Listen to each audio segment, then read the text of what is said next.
What's up, everybody? How in the world are you? Who's ready for an amazing day, a grand final, a huge one here?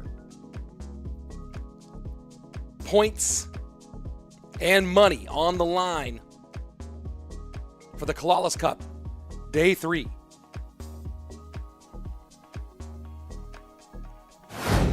We say points and money. Yes, points for Clash Royale League. This is one of the community events that does help you earn points towards one of our 8 golden tickets to CRL World Finals.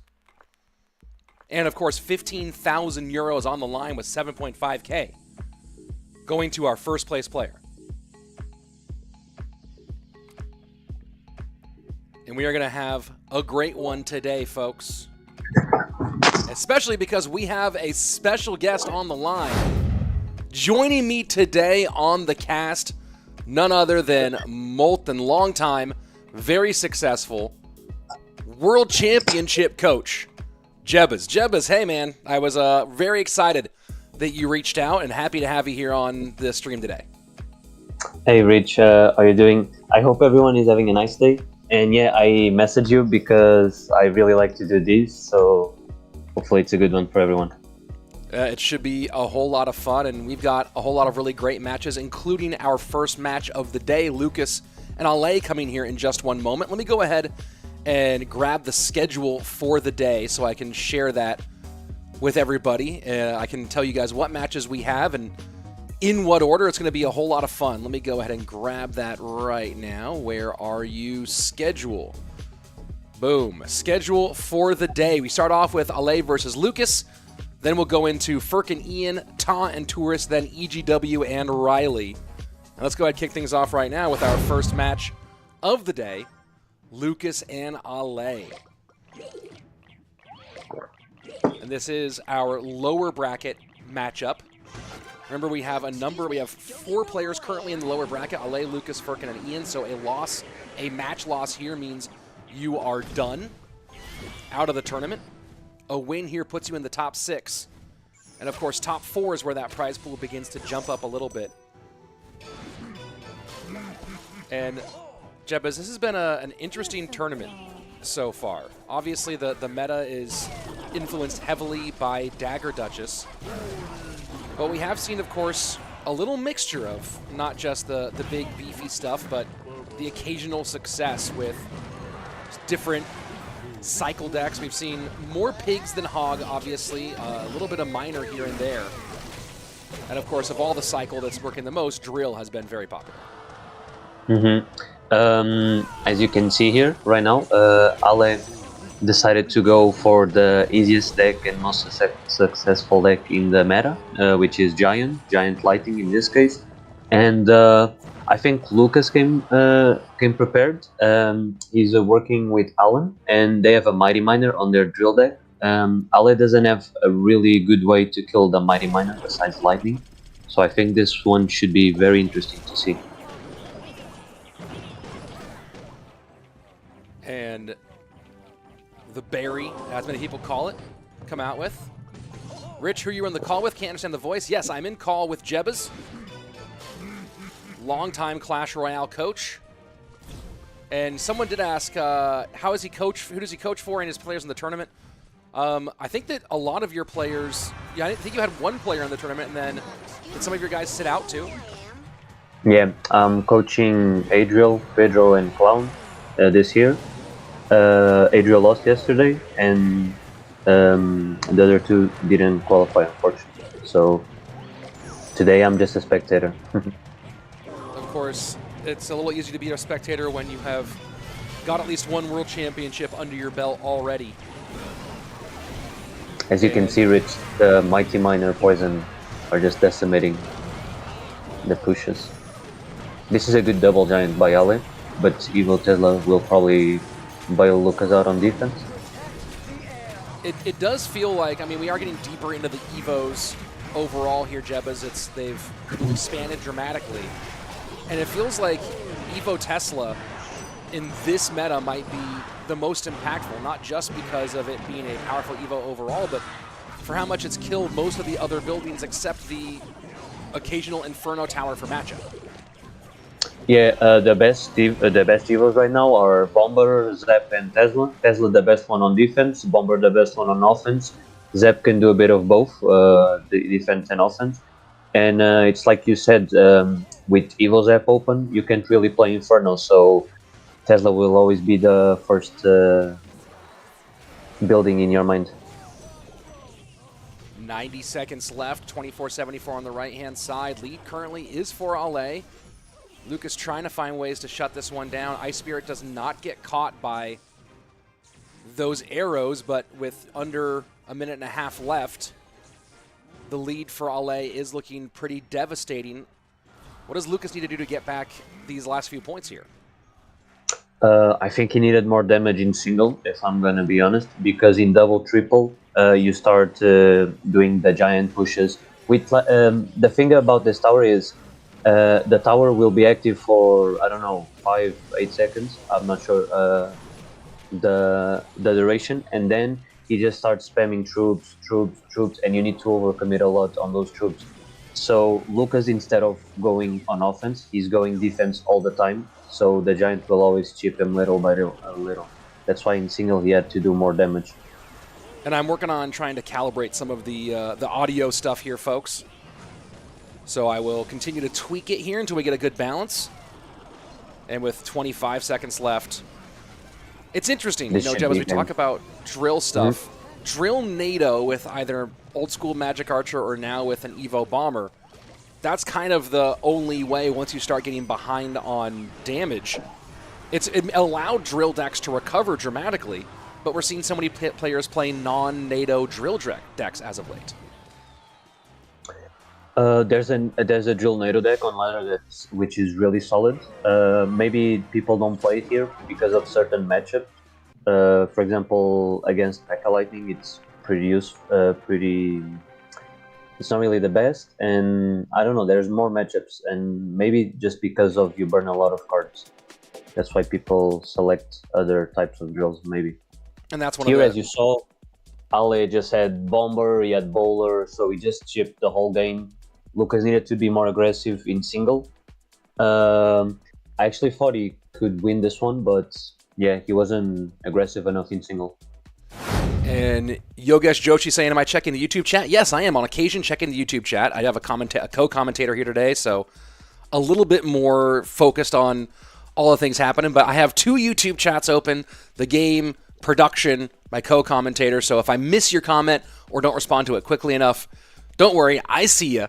Just trying to make sure I keep all the bits and pieces here moving the best I can. People saying Alay is French, people saying Alay is Italian.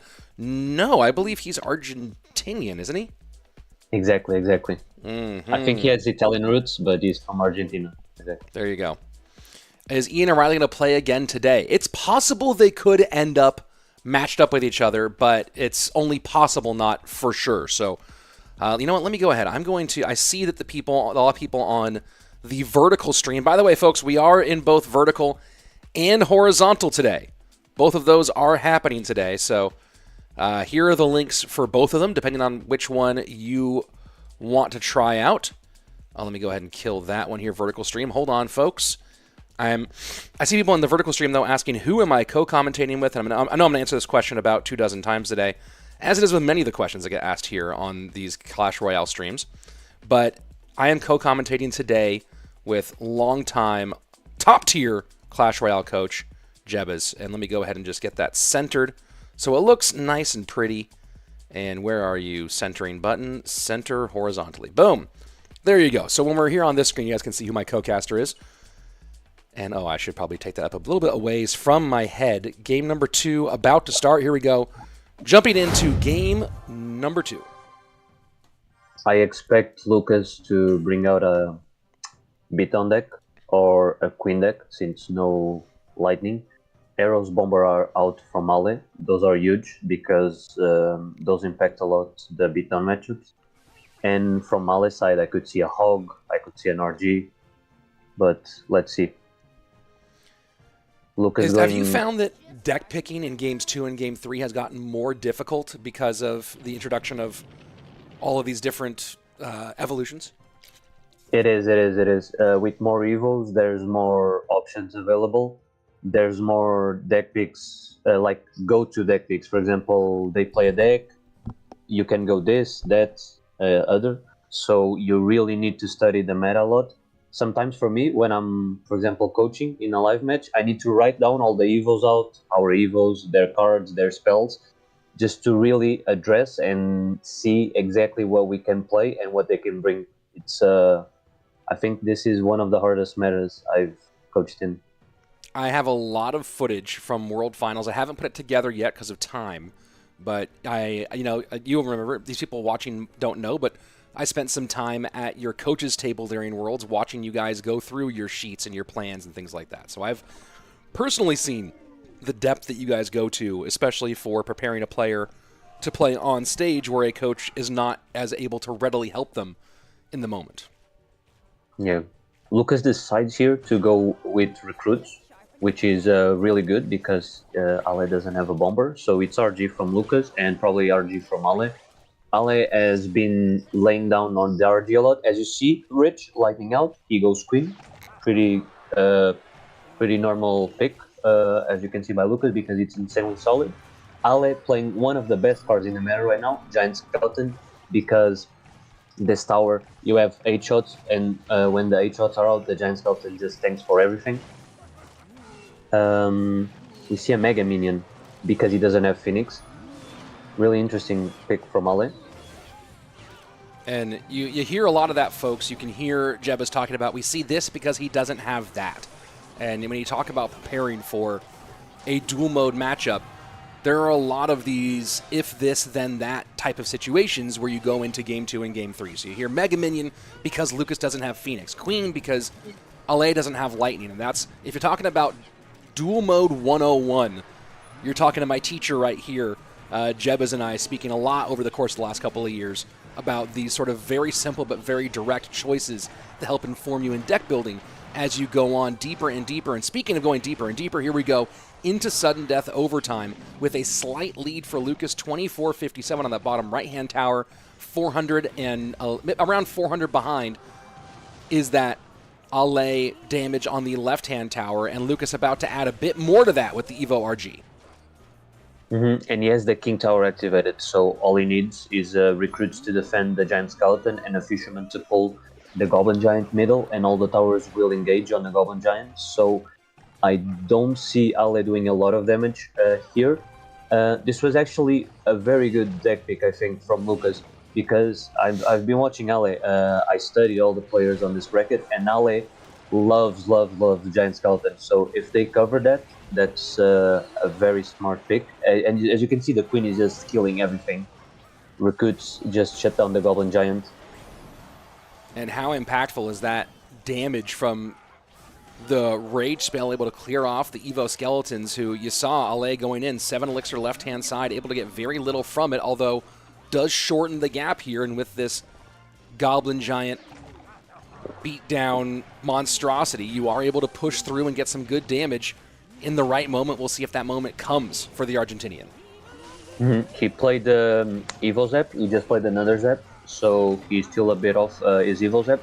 If he can get an Evo Zap Fireball push, maybe he can do some damage, because Evo Zap Fireball just kills literally everything on Lucas' deck. So he's just waiting for that, he's just attacking so Lucas doesn't go RG. But the Queen won't die unless he has Evo Zap, so this defense should be easy by Lucas. As you can see, Fisherman middle, kills everything. And he's probably going to go offense. Left. This is a little bit close here, though. Lucas does have to be careful. He does have his Fireball Rage. He needs to get his spells in the mix, 1943 to 1854. Lucas needs to Fireball, does Fireball. The Evo Zap is in, but the Royal Giant does connect, and that is enough to get Lucas through in a very, very tight finish and keep us going for game number 3. Ale played the bad Fisherman at the end. I don't know if you saw it later in front of the Steam Tower, but I don't know if he could pull it because there was a Queen and a Recruits on the other side. But that Fisherman just pulled RG in. Why don't I go ahead and queue up a little replay here so we can take a look at that exact moment. Oh, that's the wrong button. Here we go. Jumping into the replay here. So let's talk us through this, Jebas, as we look at the mistake that you mentioned. Here, it's easy defense by Lucas. Lucas here needs to go offense, but he first decides to play recruits just so the Golden Giant doesn't get damage on his tower. Here, he goes for RG just so he doesn't pressure. As you can see, this Fisherman by Alay to defend the recruit made the RG go to the tower. RG got hit, and that was the game. GG, well played. Game number 3 on its way. So as we wait for game number 3, let's take a look at the decks they played. And I don't have a graphic for this, unfortunately, folks. That would be a nice addition in the future. But in game number 1, Drill Mighty Miner, Poison Log for Lucas, and then the RG Fireball Rage deck that we just saw with Queen. Queen played by both players in game number 2, obviously Giant Skeleton, Goblin Giant. Evo Zap is out for Alay, along with the Evo Bomber out for both players, Lightning out. Thoughts maybe, Jebas, predictions here for game 3. Alay played Evo Zap and Arrows, so I could definitely see smaller troop from Lucas, for example, a Firecracker, gets a lot of value in this. We could also see an Inferno Tower. I'm not sure if he will go 100% Inferno Tower, because Alay played 2 beatdowns, so whenever you play 2 beatdowns, it's most likely you will play a cycle, but Alay loves to play beatdown as well, so they have to address both. And in Alay's case, I don't think he will try to do a lot of snipes. Alay likes to pick his comfort decks. So here, he could pick... He still has Golem open. I don't know if you know Rich, but it's his best deck. And from Alay, I could see a Golem or a Cycle deck, I'd say. For example, a Miner or a Hog. Hoggies as well. So yeah, Piggies would be interesting, and that would be nicer against an Inferno Tower deck than a Hog Rider. I see a question. Is Ian and Riley playing? Yes, they are both playing today. Ian playing on our next matchup against Furin, and then Riley in our 4th matchup today against EGW, and then, of course, if they keep on winning, we'll see more of them as the day goes on. And I see a question here as we're getting ready for our game 3. Do you think that we should have to change Princess Towers to each match, like how cards can only be used once? Jebas, I am personally not in favor of adding the towers into the dual mode meta.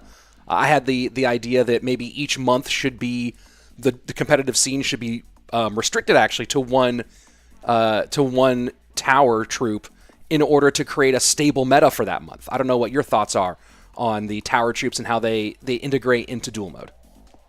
I mean, this month we had only the Duchess Tower because it was so better compared to the other ones. But it's true what you said, because we also play in-game duels in other competitions, and in-game duels you have Princess Tower, and I can see like even the best players struggling in-game duels Princess Tower, because some interactions just change a lot, the matchups change a lot, so it's very hard for everyone to adapt. And when I say everyone, I mean everyone. And here we go. Bowler Giant, aggressive play by Lucas early. He has not played arrows yet, so keep an eye out for those. Lucas deciding to go with Giant. And Alay probably Executioner Drill. And definitely some cycle here out of Alay. We'll see if Lucas is able to return the favor from game number 1 and get an early lead, much like his opponent did. A different look, though, at Bowler Giant than what we saw from Alay in game 1. Giant Graveyard probably from Lucas. This pick was risky because I told you he has Golem and Cycles, but they got the Cycles, so I don't think it's a terrible matchup for Lucas. Asking where we can get the program of the day. I'll tell you more about it as time goes on. Our next matchup after this one will be Ian versus Furin in a lower bracket elimination match. But right now we are on game 3, Lucas and Alay. And so far, no significant damage either direction as we pass the midway point of our opening 3 minutes. The problem of Alay's deck is he doesn't have a log, and Bowler is really annoying to deal with. So, but on Lucas's side, he can only defend the drill with bowler, so maybe he could get out cycled. Alay can't go same lane, I think, so he needs to watch out for that. Oh, he has And Dark Prince. I'm very sorry. He has Oh, two drill boy. counters. That's beautiful. Yeah, that does change a lot here. Some people saying the bracket's available on Wikipedia, so if you want to follow along with that on your own, you certainly can. And Graveyard in, Xe, both Xe and guards away from the Graveyard. We'll see if Lucas can get much of anything out of it, although the Poison going to clean that up decently enough. Only about 300 HP difference between these two if you look at the top right tower of Lucas and that bottom left on Alay. But back in rhythm one more time. Evo Bats behind the Little Prince. Valk pulls all that together. Evo Bats staying alive, but not getting much else for their effort. Beautiful defense by Alay. He didn't have the cards he wanted on defense, but he still managed to make it work. Good drill, because everyone goes for a drill defense in front, and he's switching it up. And Graveyard in one more time. Switching lanes here is Lucas. And Poison not a perfect counter for Graveyard these days, but still good enough to mitigate a lot of the damage and maintain the lead for Alay with 1:40 left as we are in sudden death overtime. Here, as you can see, the problem of the tower. You can defend the graveyard, you can defend the giant, but if you just spam some more troops behind it, they'll still be alive, and you also do some damage to the tower. I mean, Great giant there from Lucas to prevent the Executioner NATO connection. And now he has some dual lane pressure. Dark Prince going to get picked up by these guards. Bowler will help clear, though, and so that Dark Prince is now a problem. Valk has to come out, and now the pressure from Lucas is tremendous. Dark Prince one more time on offense. Does he connect? And a huge connection. A major mistake by Alay, and now the Guardian on the right-hand tower. And Alay is in a world of trouble. That might be good game, folks. it should be. The dual lane pressure was too much. Bowler just, it's so annoying right now on this meta against all the cycle decks. Lucas played it well. He had good drill counters, and yep, that's the set. And there you go. We'll get our celebration graphic here in just a minute.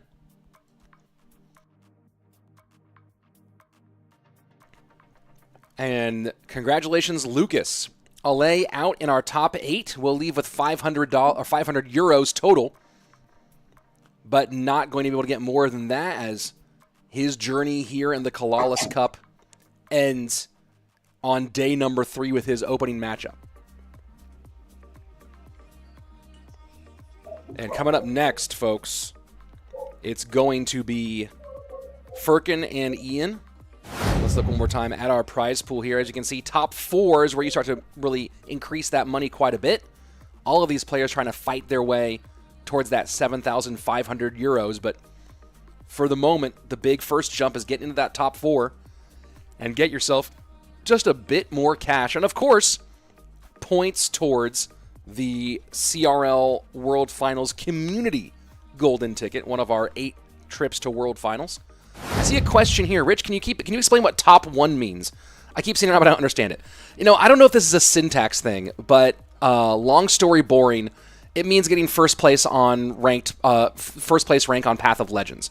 And I think this is some sort of difference in language structures, but people started posting, you know, you say, hey, I made top 10, meaning you made it into the top 10. You're somewhere between 1st and 10th in an event, but for some reason in Clash Royale, that ended up starting to mean specifically what spot you got. Hey, I got top 8. Hey, I got top 1. And I don't know, Jebas, if you have any thoughts on why we have this really weird way of saying first place in the Clash Royale world, but my guess is that it's something about, like, something lost in translation of how you might say first place in another language. I'm not sure. Maybe just because it's easier to say top 1 than first place. I don't know. Ian with his blanket.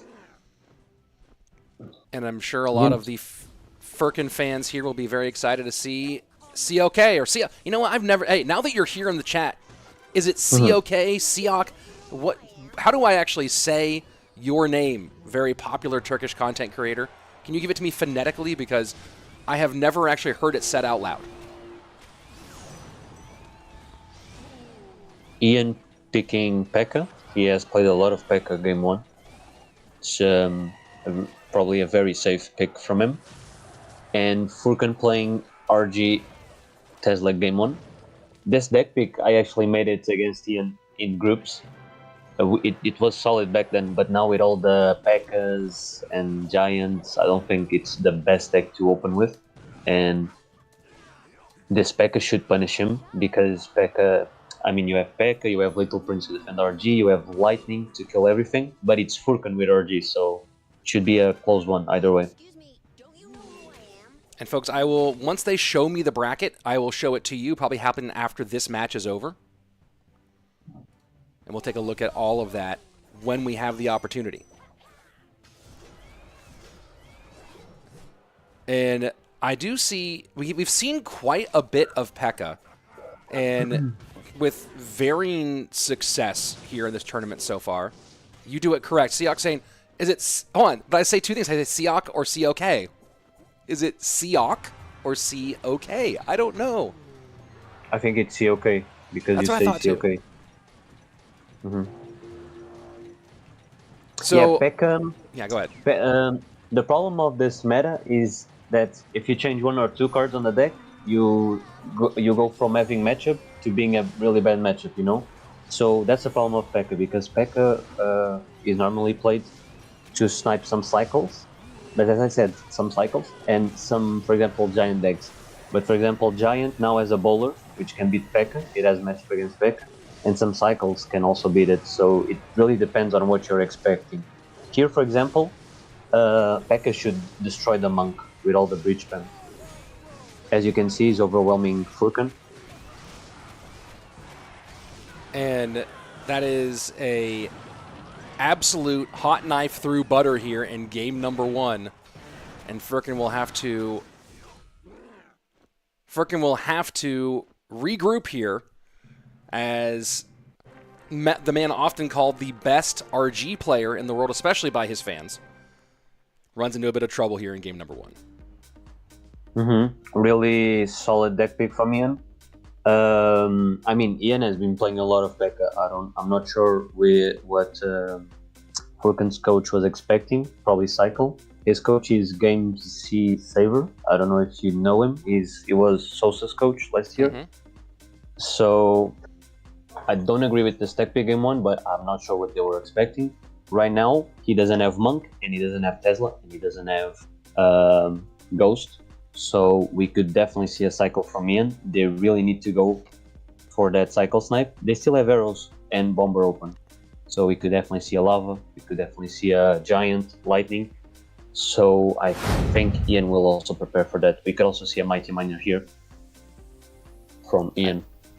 I see some questions. Anyone ever picked Cannoneer or Princess in this CRL? Well, since the introduction of Dagger Duchess, Cannoneer and Princess are on an extended vacation, if you will. So, I mean, in the beginning of CRL, the Swiss and the top 32, for example, I used some Cannoneer. Some other players used Cannoneer as well, because it's, for example, when you face someone that only plays beatdown, it's a very solid tower troop.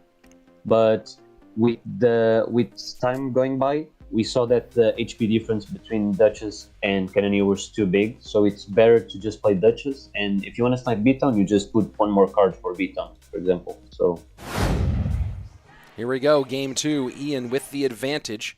And you'll notice a slight adjustment to the overlay, folks, the rating as opposed to ranking being said. That is their Path of Legends or ranked rating, total number of medals that they've earned. I think that's probably their best rating overall. And here we go, Hog from Ian. Whenever you play P.E.K.K.A and Zep, there's a huge chance you'll face another giant. And when I say another giant, is normal giant, goblin giant, giant skeleton, all of the giants. So here we see a giant by Furkan. He plays bets because no Zep. Ian, as I told you, was going to play a cycle, but he came prepared. He has barbs and goblins and firecrackers, so a lot of bait. And a lot of damage in this early exchange. Hog will come right behind that. Bats will get to the Hog late, and the zap to slow the bleeding, but unfortunately, Furkan already needed a transfusion. Furkan didn't know Ian's deck, so the Barbs just defended everything, and he had a really solid push, I think, there. Furkan shouldn't go in without knowing the full deck of Ian, so that was the mistake, I think. LMA asking, can someone explain how the lower bracket works? Like, how can Ian and Riley play again if they are on different brackets? Good question, LMA. You remain in the upper bracket until you lose a match. And once you lose a match, you drop into the lower bracket. Once you're in the lower bracket, if you lose, you are knocked out of the tournament. So right now, Ian with a win here can stay alive in the lower bracket. If Riley loses before the grand finals, he could drop down. He'll drop down the lower bracket, and it's possible that he and Ian would find themselves matched up at some point in that bracket. If Ian wins the lower bracket and Riley wins the upper bracket, they would meet again in the grand final. So those are the ways in which they can meet again, because the upper and lower brackets do meet for our championship.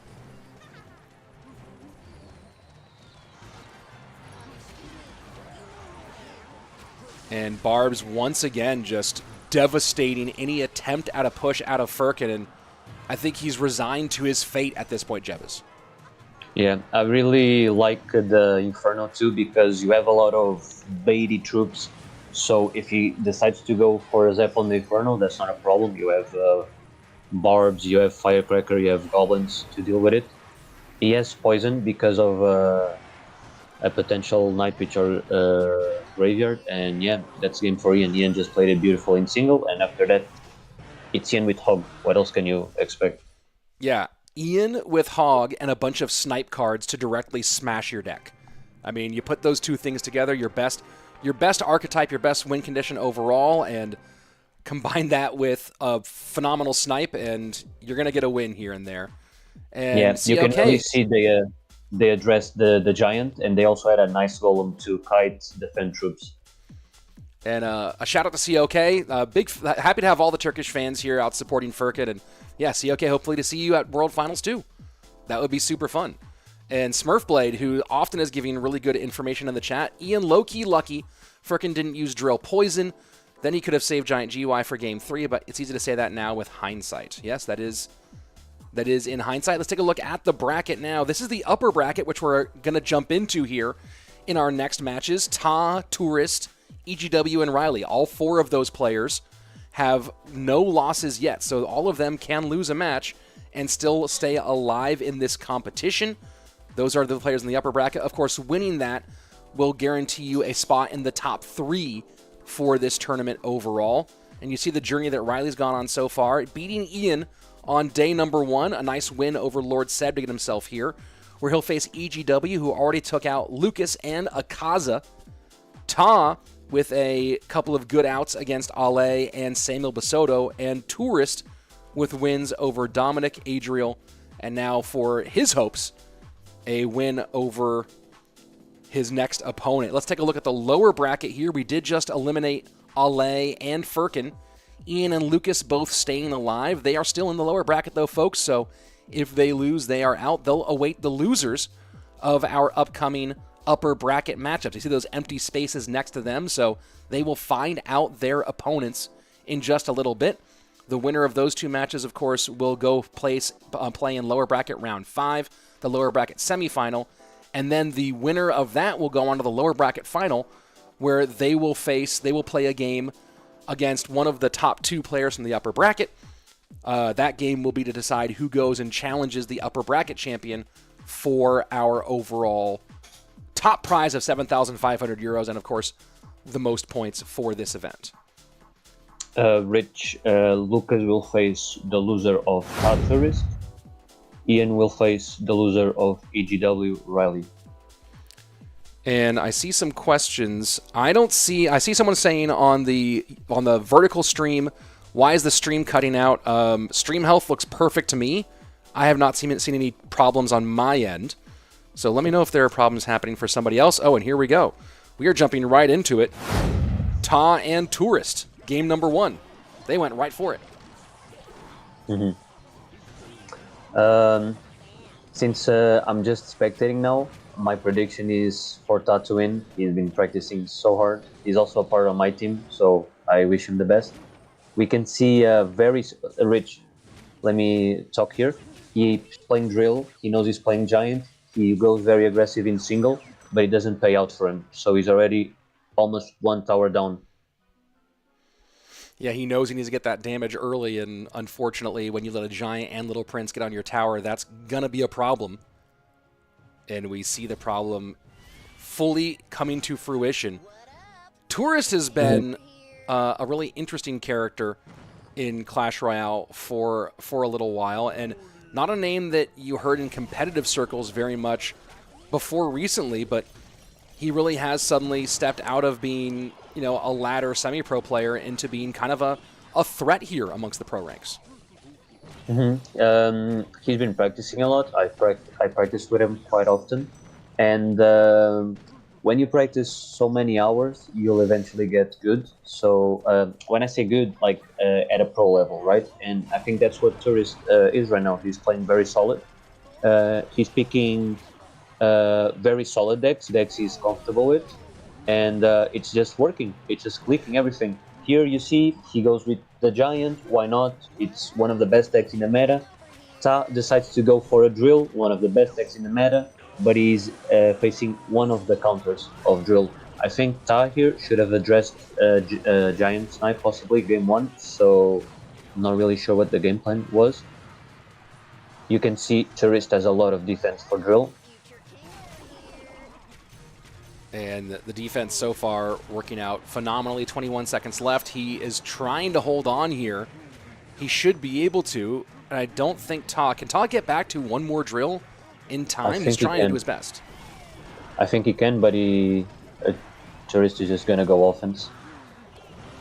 And does the Goblin touch? Arrows, are they available? Arrows do get us in to sudden death overtime, but now you have a giant, a phoenix, two bowlers, a partridge, and a pear tree all over that tower. And as you said, Ta able to get a tower down, but not able to hold off the onslaught in the opposite direction. And that is a GG well played. Exactly how Tourist wanted that one to go. Yeah, when you're down against Giant in these types of matchups, it's very hard to come back because they can just ignore or slightly defend, and they just go for offense troops, and it just overwhelms you. And I see a few questions here. I see someone, Charlie Perkins, asking, has Jebus been a pro player before? Has he been mostly a coach? Jebus's really rise to the top here has been as a coach, but of course, those of you who've been in Clash Royale for a long time know that Jebus was a key part of a very dangerous Portugal national team that had some very good runs. I think you guys made, what you guys make top 8 at at No Tilt Worlds? Yeah, and I used to play for Alay Gaming. In my team, you had players like Mohammed, Richard, Viper. So I wasn't a pro player maybe, but I was a top semi-pro, I guess you could call it. And here we go into game number 2. Will Ian play again today? How many matches? We'll be seeing. We're going to crown a champion today, folks, so all the matches will happen today. Here I expect a beatdown from Tourist, potentially, a Breach Pem deck, and Ta with Arrows, Bomber, Lightning Burn. He could either go for a cycle or, for example, some sort of lava, and he goes for a lava. And let's see if he's facing Peck or Mega Knight.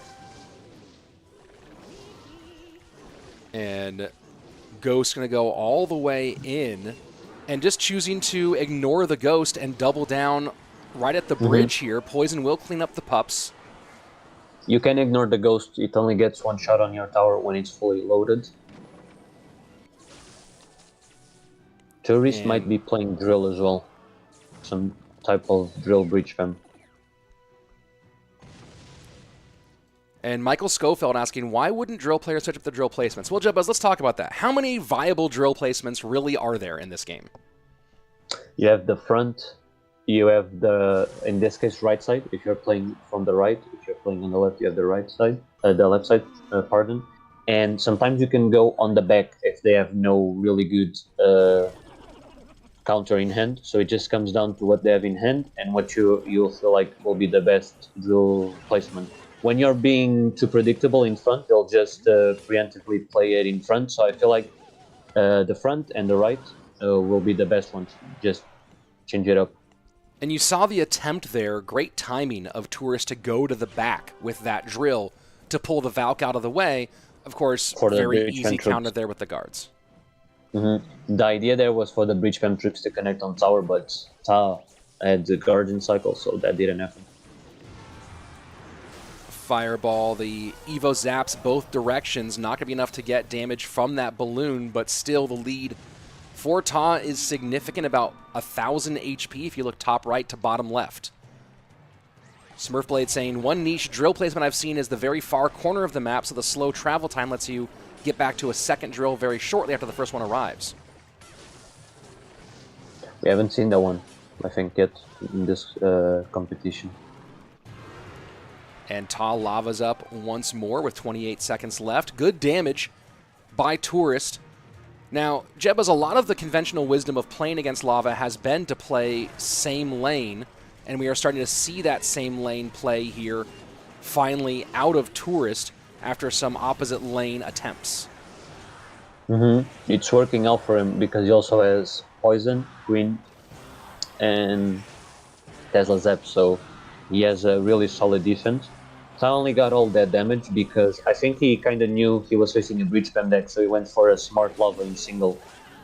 Because if he didn't do that, I think he would have lost straight away.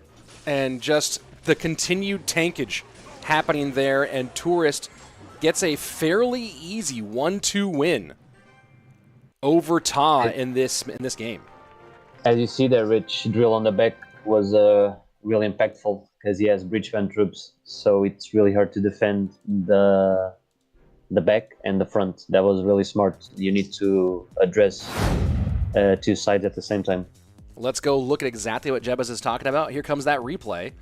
And yep, the drill goes to the side in this first one. And then we are getting ready for, you see the Evo Tesla easily covering everything with the Zap in the mix as well. Guards are so insanely strong right now. Guards to help with the defense. And here you see the lava come down, and immediately Tourist goes full send. Drill to the back, plus the Evo Zap to clear off all of those guards, and one little goblin being tanked for in that exchange, enough to finish everything off. And a big win there for Tourist, who now will move on into our upper bracket finals. So Tourist guaranteed top 3. He will be facing either EGW or Riley for a spot in the grand finals, and the loser will then go down and play against the lower bracket champion when that one comes up. We have a Tal Lucas in the loser bracket. Hopefully we'll get that bracket here in just a couple of moments when they get that one updated, but Tal Lucas in the lower bracket will be very exciting indeed. And of course, we are going to find out who will be playing against Ian in the lower bracket. So could it be Riley once more? As you see, Ian awaiting his opponent at the moment.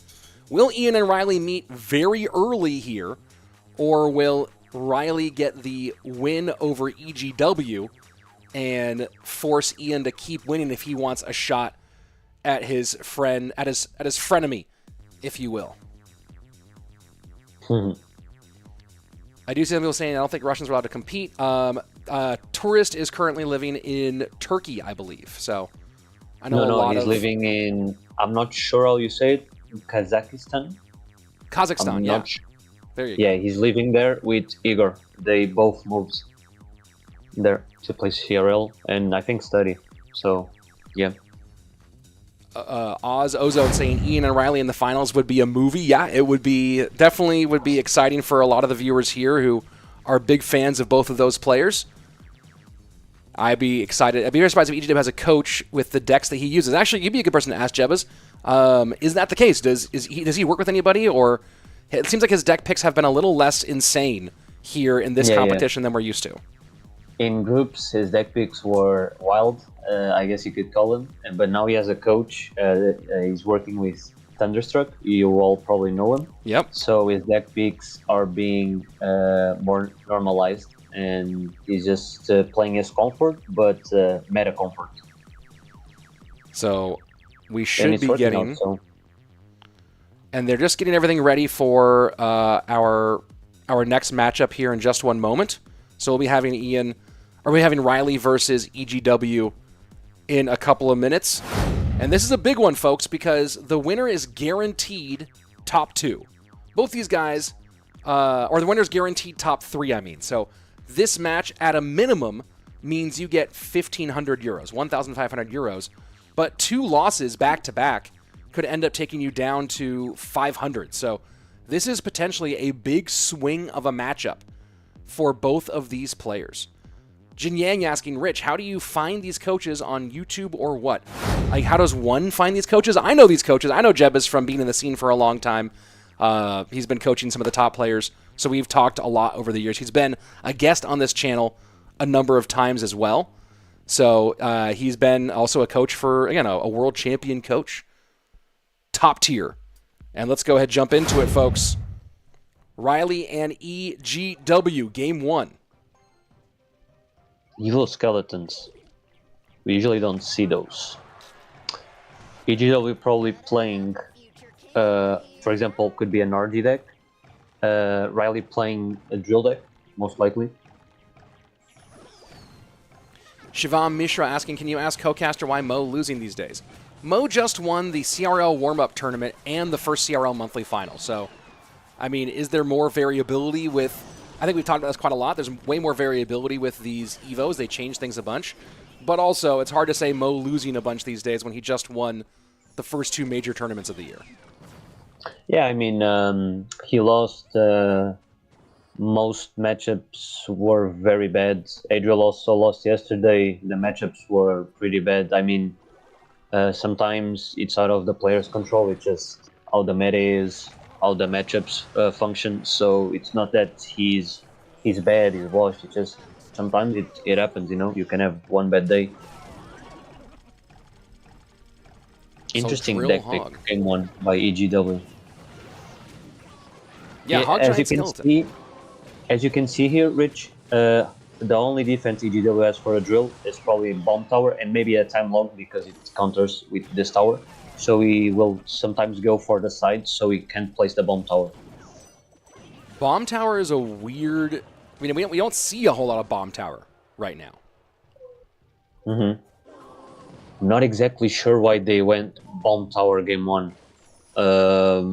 There's not a lot of recruits, there's not a lot of pigs. Maybe they could expect pigs delivery, which is a fine pick against EGW. A lot of players like to do pigs poison delivery, so this hog deck should counter that. But Riley decides with his coach Mohammed. Mohammed is helping him. They probably decided, let's not go for crazy snipes. Let's play what you play on ladder, which is drill, which is bait. And they're playing drill, and it's doing wonders game 1. Good pickup there with the giant skeleton. Got right under that drill. Well timed. Let's see if EGW can make something of that now with a very healthy giant skeleton. Earthquake in, and not able to get past anything. And these skeletons here against a very low, but of course, giant skeleton bomb cleans that up. I mean, this is a pretty good matchup for Riley.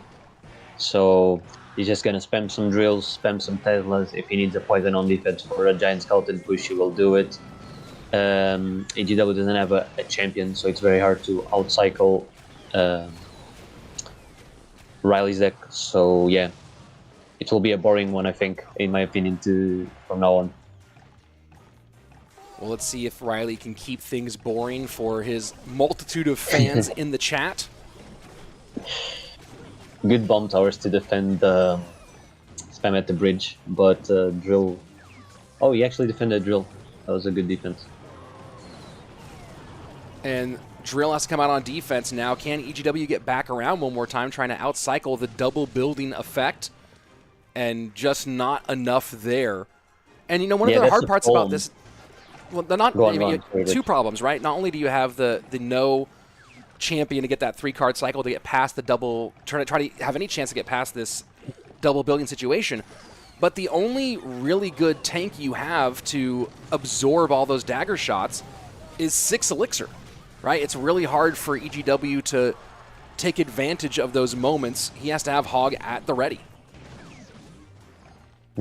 He's gonna choose to go for a double Hog. That's not a bad call, but I don't think he will do a lot because he just goes for double structure. Yeah, Evo skeletons can do a lot of damage here. Yep, no log. Kills one of the Gen skeletons. Hog trying to get in around the back. Drill not needed. Tesla does pick up at the bridge. Firecracker plus log. Good Skelly's high from Riley to cover. And not enough to take advantage. Here we go. EGW one more time. Going to go Hog right onto the Tesla and try to break past it. And a nice drill to the opposite lane out of Riley. A cover Tesla. And Riley easily wins game number 1. Doesn't even break a sweat. Yeah, he played really well in the beginning. When you get a lot of damage in single with drill, it's like against almost any matchup, you're in a very good scenario. So we just took advantage of that as well. And beautiful defense with the double structure. So. And I see someone saying, why is Riley allowed to go on calls? Isn't that not allowed and unfair to other opponents? Folks, are you new here? Let me just help you out with something. They have not been regulating whether you are or not on call when you're playing at home for years now, because there's no real way to regulate. In fact, since 2020, our first year of remote, there has never been any rule or regulation about being on calls. People have been on call ever since we moved to a remote environment because it's hard to police in any meaningful way. So everyone can play on call or with somebody. Some players choose to and find it helpful. Some players find it distracting. But yeah, no one. It's not like one person has that advantage and somebody else doesn't. I don't know if EGW's on call with a coach or with friends, but it's pretty much common for everybody. I mean, you can play in call all year and you can do amazing, but once you're at World Finals or you're at live events, you're gonna have to think by yourself. So you're just putting yourself in a bad position if you do that every single time. But I don't think, Riley is in call right now probably, but I know he can play the game without people being in call, That's what I'm trying to say. Yeah, both of those will happen, of course. And let's see, is this the first match? No, we are pretty deep into our matches today. This is our 4th match of the day. And you want to talk about schedules here. After this one, we will go to the lower bracket and we'll start getting some more eliminations, get ourselves closer to our top 4. Then we'll come back up. We'll continue in that lower bracket for a little while until we get ourselves down to the big show, the top 3, which we will see later today. AJ Joseph saying, big fan of Ian, Riley, and Rich. And of course, those of you who want to know who am I working with, right down below my name you can see, or above if you're on our vertical stream. And by the way, folks, we are both streaming in vertical and horizontal, whichever one you prefer to watch. If you're here on your mobile device, the link might not work. You might have to go to the channel page and then click on the other stream to find the vertical stream for those of you who want to watch in a vertical view if you're watching on your phone or something like that. But both of those are available to you today. And, oh yeah, so this is interesting. Is Alan coaching both Riley and Ian? I haven't seen someone talk about that in the chat. As far as I know, I think he does help. I'm not sure if he's the main coach. I think Mo is the main coach for Riley, and Alan maybe just helps him with some ideas.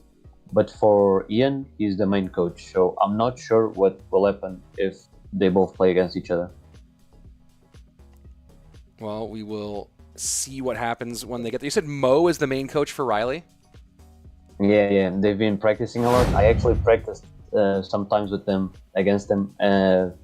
We actually made a lot of meta deck picks, as you can say. Some of the decks came from our practices, so it's nice to see them competing. And SK Shadman with $100 super chat and not even say anything. Just said, just $100 super chat. That's insane. Thank you very much. I really appreciate the support. We need to jump into our game number 2 here, but that is wild, and thank you so much. Here I expect a beatdown deck from EGW, because that's what he's known for. Oh, Should that's probably be a lava. Someone's Sorry. saying it's the guy who said he'd give you $100 if Mo lost. So there you go. Hey, way to pay. Huge likes for everyone. Way to pay off the bet. Man of his word.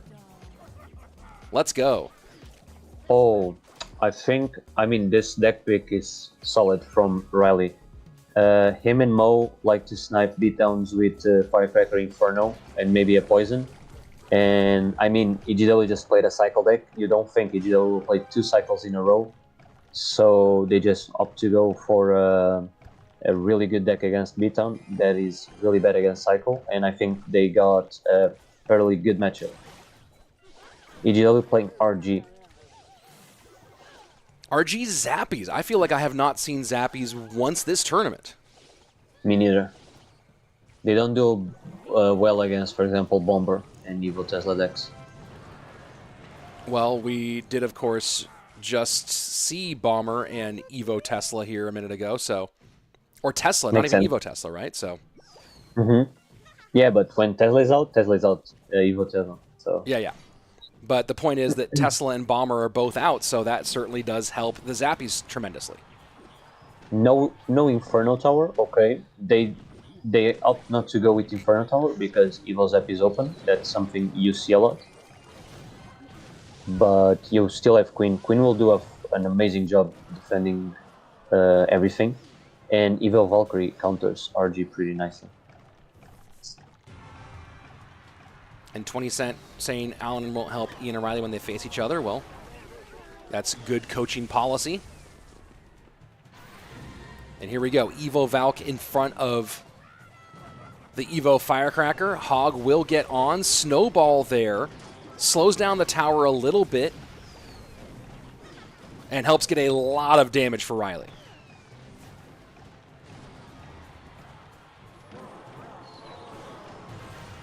Watch out, because Rage RG is always hard to defend. You can see the Bomber. Look at the Bomber. Bomber's still alive. Firecracker needs to get on there quickly. It does. Bomb tower to hold. 11:21 to 10:51. 13 seconds left in regulation time. Fireball in on the Firecracker, and that opens up one more Royal Giant shot. Does Riley go hog? Yes, he does. Gets it right in there. The high tombstone. We don't need a Firecracker, I believe. This should be enough DPS to stop it. Is it? No, it just barely does with the King Tower activation. That Firecracker gets a shot on tower, cleans the Evo Bomber pretty nice. He's gonna go hog at 4 because that's a good hog, and he's gonna EQ and he's probably gonna take the game. Earthquake in.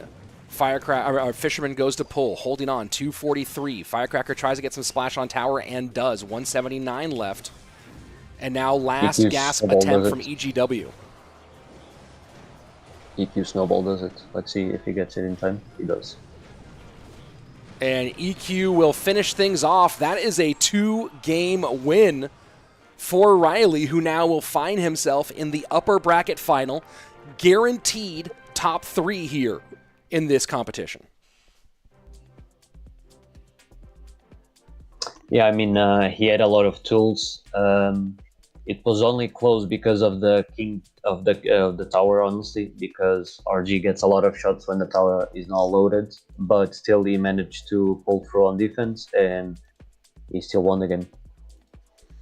And I see the chat very excited for Riley. Going to throw a bunch of these up here on the chat right now. One of the more popular people. But this is, I mean, I've memed it. You know, I posted a picture from Worlds with Ian and Riley because my chat for the last year of all of 23, all they asked was, where's Ian and where's Riley? Well, here you go, folks. Ian and Riley both here. The question is, can Ian get back to a rematch with Riley? And that will probably make the whole chat go insane if these two meet one more time today. I think last year Riley only played CRL events, but these ones are also counting for CRL, so we're gonna see him a lot more this year. I was literally watching Riley last night. Says Noah Pedraza. That's Molite talking. No, this is Jeba's talking, former coach of Molite. And let's see. W. Gobby, someone says, is it Tourist against Riley now? That will be one of our matches coming up, but right now, our next matchup is going to be Ta versus Lucas in an elimination matchup. Let's see. Charlie Perkins saying, what do the two of us think on why in the first 2 days we didn't see Bomb Tower, but now we see it in back-to-back games of Bomb Tower? Thoughts on that one, Jebbas? I think from EGW's side, he wanted to snipe Hoggies. From Riley's side, I don't think there was a lot of thought process. They just played Bomb Tower because it is in an F Tesla, and Evo's app is open, so Inferno is not really the most viable option. I think that's why they decided to go for the Bomb Tower. And did Riley win the winner's bracket? Yes, they should be giving us the bracket here in a minute. Let's see. There we go. Now we have our lower bracket where we are now. Ta and Lucas about to play in an elimination match. Winner will stay along and make the top 4. Loser will be out in top 6 with $500. Then EGW and Ian. And we'll see if Ian can keep his hopes alive at a rematch with his friend and a run at the title. The winner of those 2 matches will meet in our lower bracket semifinal, LB round 5, R5 you see there on this one. And then the winner of that will go on to the lower bracket final, where they will await the loser of Riley and Tourist. So that's the current journey here in our lower bracket. Right now, in order to make it to the grand finals, one of these 4 players has to win 3 matches in a row against very stiff competition. Any one of those lost, and you are out. Out with some money, out with some points towards our CRL community golden ticket. This is one of the 4 community events this year, awarding points towards that shot. And Slawsire saying, did Moogie be limited out from 16th? Moogie didn't play. Moogie does not play in anything but CRL, pretty much. I think Moogie puts his phone away. I think Moogie puts his phone away somewhere and then picks it up to push the top 1,000 on ranked and then play CRL. He does not play any. I don't think I've ever even seen him in a community tournament. No. But I've seen him on ladder this last week, so... Hamad asking, what does Jebbas think of the new spell? Which deck will it work with? Jebbas, I know almost nothing about it. I have not I've not watched much of the videos for it. I'm going to, of course, get into it more soon. But what are your thoughts on the new Void spell? If you guys seen the gameplay, I think it will be very solid against beefy troops because it kills almost any troop in the game. I don't know if you know this, Rich, but it counters Sparky. It kills the full HP Sparky. And I think it will be good paired with spells that can kill squishy troops. For example, arrows and zap. Those could work pretty well because you kill the squishy troops and you can also kill the beefy troops with Void. So we'll see the impact, and of course, in what's been a very beat down meta, that could be very interesting. And yes, chat, don't forget this dono. Martha Martinez saying $100 if Riley and Ian face off. So we'll see if that does end up happening. That would make this a pretty killer streaming day. I'm pretty sure Void, the new spell, is the only spell that kills Evil Wizard as well. So that's huge. That is pretty big. Let's go ahead and jump into game 1 of this elimination matchup, Ta and Lucas.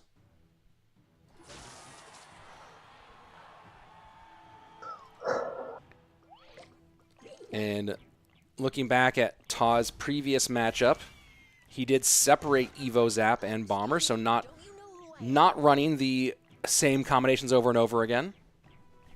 Playing Bomber and Evo Zap. I always say this to my players. When someone is playing Zap and Evo Bomber, you gotta make it count because those are probably the 2 best cards in the game, the Evos, I mean. So you gotta win it, yes or yes. We see Lucas with probably a knee giant. Yep. And Ta playing one of his bread and butters, with it, which is Goblin Giant, Giant Skeleton. He's been practicing this deck a lot. You're gonna see the power of Giant Skeleton and Goblin Giant here. Looks a pretty winnable matchup for Ta, but he needs to do some damage in single. I mean, this is interesting. I think we've seen a lot of E-Giant, and it feels like E-Giant has been struggling dramatically in these competitions. I understand maybe why you might make a pick for E-Giant Game 2 or Game 3. Why are we seeing E-Giant from Lucas Game 1 here? I'm not sure which threats they were trying to cover. Maybe they were trying to cover lava, but if you're trying in RG, but if you're trying to cover, for example, Giant Skeleton X, that's not the play to pick E-Giant. I don't really like E-Giant's spot on the meta right now, so I'm not exactly sure. But the Evil Valkyrie definitely could be for RG, because the Evil Valkyrie defends RG pretty nicely.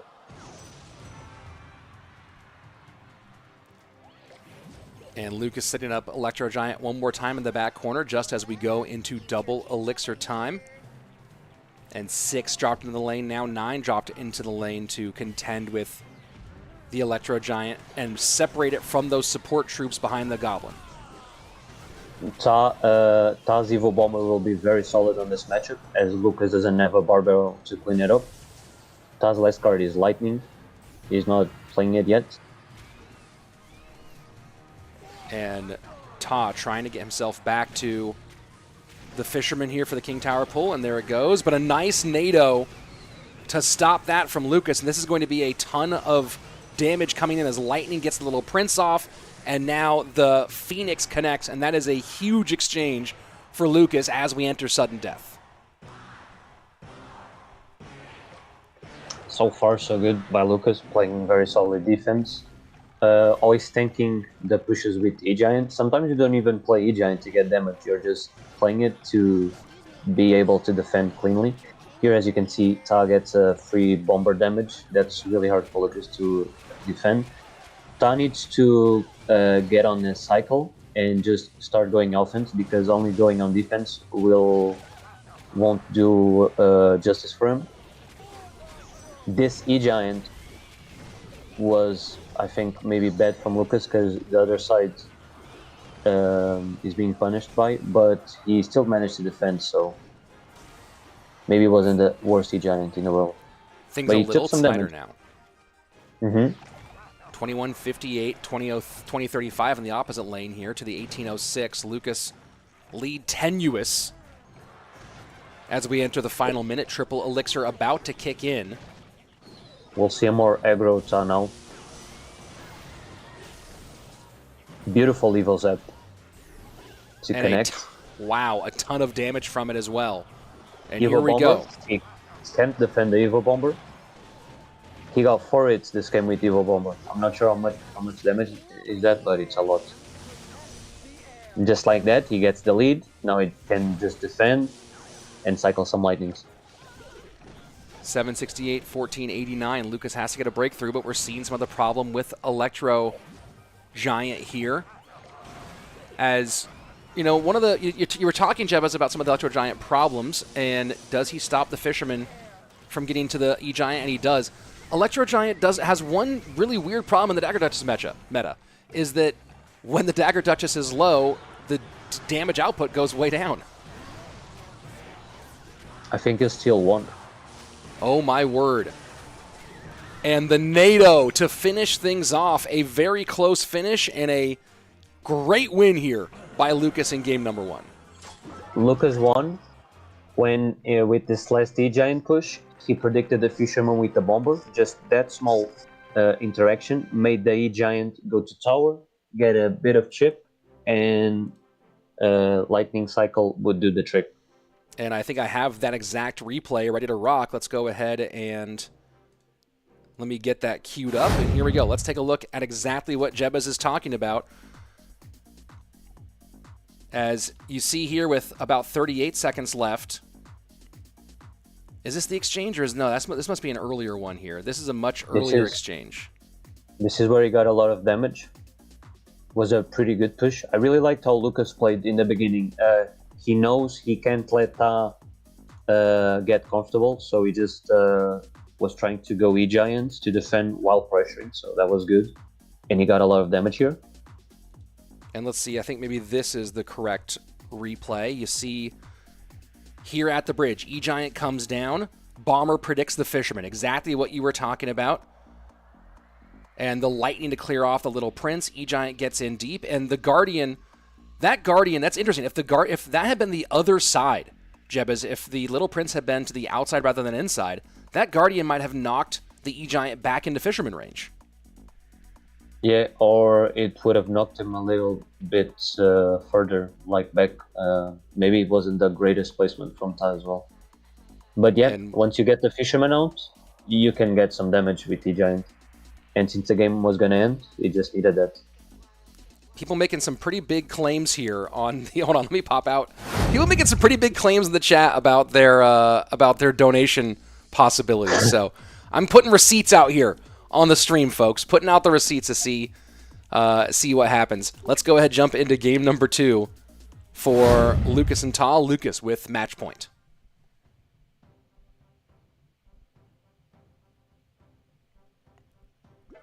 And after the Bomber, Fisherman did get on the Phoenix Egg. That is correct. And people are asking who's commentating with me. World Champion Clash Royale League coach Jebas. Oh, they went straight in. Lightning out. Lucas probably playing a Queen deck. Yeah, this is a deck pick they've been doing a lot. Lightning out, Minor Queen Tesla. You can't go wrong with that. And Lightning out from Lucas. So Ta is playing probably a Graveyard with Queen. As you can see, Rich, you can't go wrong with Lightning out, you go Queen. It's so solid on this meta. And also been solid in the right hands, and I think that's the big thing. In the right hands, this Minor deck has been phenomenal. But it definitely takes... I think that people have had to really recalibrate how they think about Minor play in this new version, in this Dagger Duchess meta. Yeah, this Minor deck suffers a lot, for example, to Giant Skeleton. It suffers a bit to Bomber, and it suffers a bit to Evo Zep. I just said 3 cards that are out, and alongside Lightning, you have a Tesla and Queen, which are very hard to kill. Something to counteract that would be, for example, RG Monk, but there's no Fisherman, so there was a lot of stuff out, so just props to Lucas for picking a very solid one. Ta, going for the Graveyard pick, I think. He's playing Graveyard or a Drill. But the thing is, I think Minor counters it, so at the end of the day, they both picked very solidly, but Lucas played the most solid pick here, I think.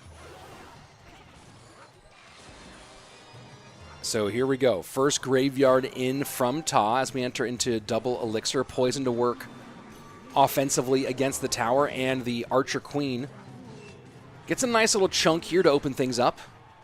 Down to Tommy's clicked the arrows there. He wanted to predict the Evil Skeletons, but he killed the Evil Skeletons either way, so he wasted 3 Elixir there and didn't get any damage back. And cycling Archer Queen one more time.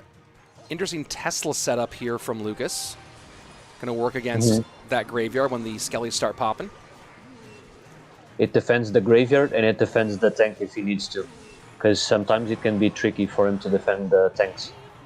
Archer 8 asking, what are the decks shown on the left of the screen? Those are the decks they already used. We are in dual mode. You may not repeat any cards within a single best of 3, so those are the decks that these two players used in the previous game. And if we go to a game 3, you'll see all of them.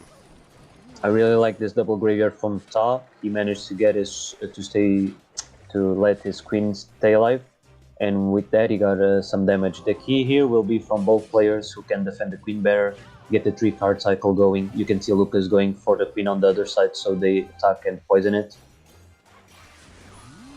And here we go. Ice Golem to control. Evo Tesla comes out for a little bit more of the same. Log clearing the Graveyard. Archer Queen on the right-hand side will require a response. It's going to be the Evo Tesla, or this is their classic Tesla there for it. And this Ghost does need some crowd control. And 1:15 left. Graveyard obviously can put up a lot of damage very quickly. What's the game plan for Lucas from this point forward? He needs to, I think, first of all, he needs to tank the dagger duchess with, for example, the ice golem, so the miner gets damage. If he can do that, I feel he will most likely lose to graveyard chip. And Ta also knows that he's really fighting the bridge, so stuff don't break through. As you can see, the ice golem breaks through. The miner is very annoying on defense. Ice golem gets some chips, as you see. Now this is just miner spamming. The tower is so low, the miner will just get a lot of chip. Ta needs to focus a lot on defense, but if he's focusing a lot of defense, he can't really cycle a lot of graveyards. The key here for Ta is cycling a lot of graveyards. He's not being allowed to. So you see the first graveyard in triple with 19 seconds left, but the spam from the miner, the ghost, ice golem is too much. Good pickup, Ice Spirit plus Knight to stop that one. Poison's in on both sides. Lucas going to probably lose this one to the spell value. Miner tries to go and get on tower, doesn't do it, and we are going to a game number 3 in this elimination matchup. I didn't see, I'm really sorry for everyone who was watching, I didn't see Ta's HP exactly. I thought he was losing on HP, but he managed to defend the miner as well. When I saw the double miner, I thought it was over because you would get a lot of damage, but he did a little Ice Spirit Tesla there to defend the second miner. I think that's what won in the game. Yeah, the control of the miners was really good from Ta in that matchup. Did a great job of using the Ice Spirit for resets, and Lucas kind of in a funky spot there because of that Ice Spirit being so readily available for those resets.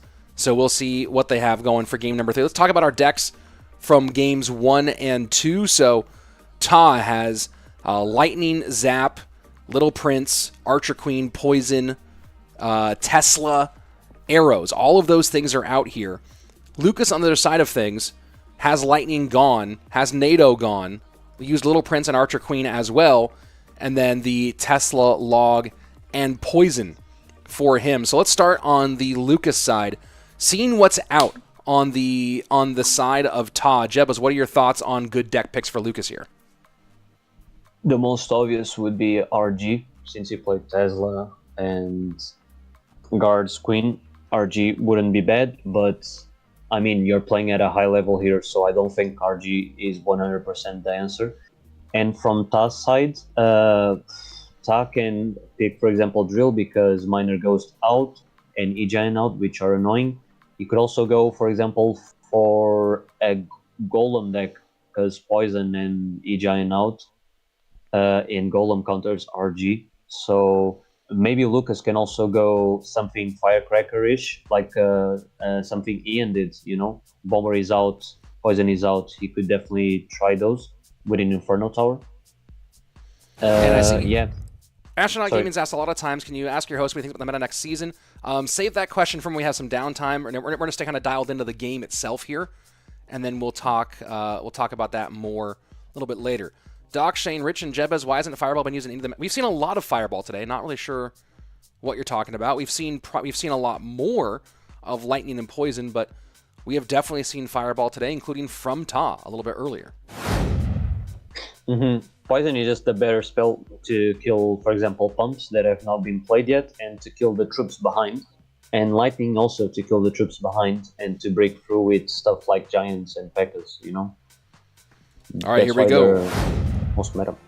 Game 3. Again, this is an elimination match. Winner will stay in will make it to the top 4. Loser is out.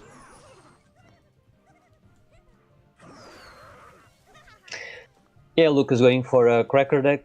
As I said, could be a Hog, could be a Hoggies. I'd say it would be Hoggies with, let's say, a delivery, because he needs to address. Or he can also be playing Zap Inferno, which wouldn't be terrible. Drill, okay. And Ta. Is Ta playing P.E.K.K.A.?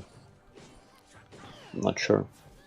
Ta certainly has a lot of the pieces for a P.E.K.K.A. deck, but with Lucas still having guards open, and you see goblins here as well, maybe a little different look at bridge spam.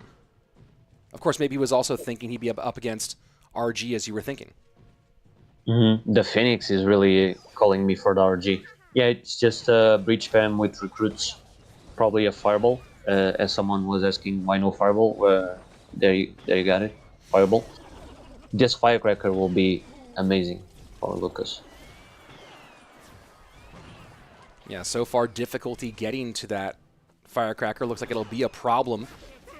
King Tower activation in for Ta as we pass halfway through our first 3. And he has bomb tower, which is really good to defend the recruits.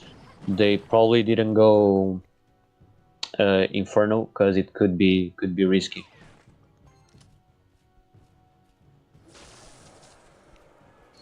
And a Musketeer. Ta What with an year is interesting this? deck pick. Yeah, they really tried to address the RG here. What an absolutely fascinating choice here. And yeah, you said, really trying to address the RG. Well, the once everywhere, now a recluse Musketeer making an appearance. I think maybe the first appearance of this tournament. Yeah, I think so too.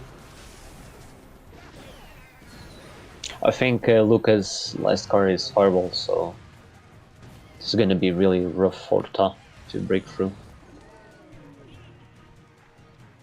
3-3 split with the 6-man for Ta as we go into the final 20 before sudden death overtime. It's been all Lucas all the way. Fireball does finally come out and get onto the firecracker.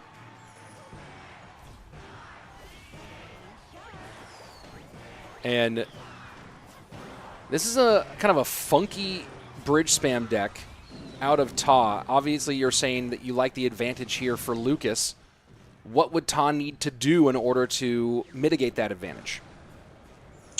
He needs to try and overwhelm him on a lane where the Duchess doesn't have shots, but even the Duchess not having shots, he has a Cracker, which is pretty annoying. And he has double structure. So, as you can see, he still breaks through with all of that. The bad thing for Lucas here is that his Fireball doesn't do a lot. He doesn't kill anything on the board, so...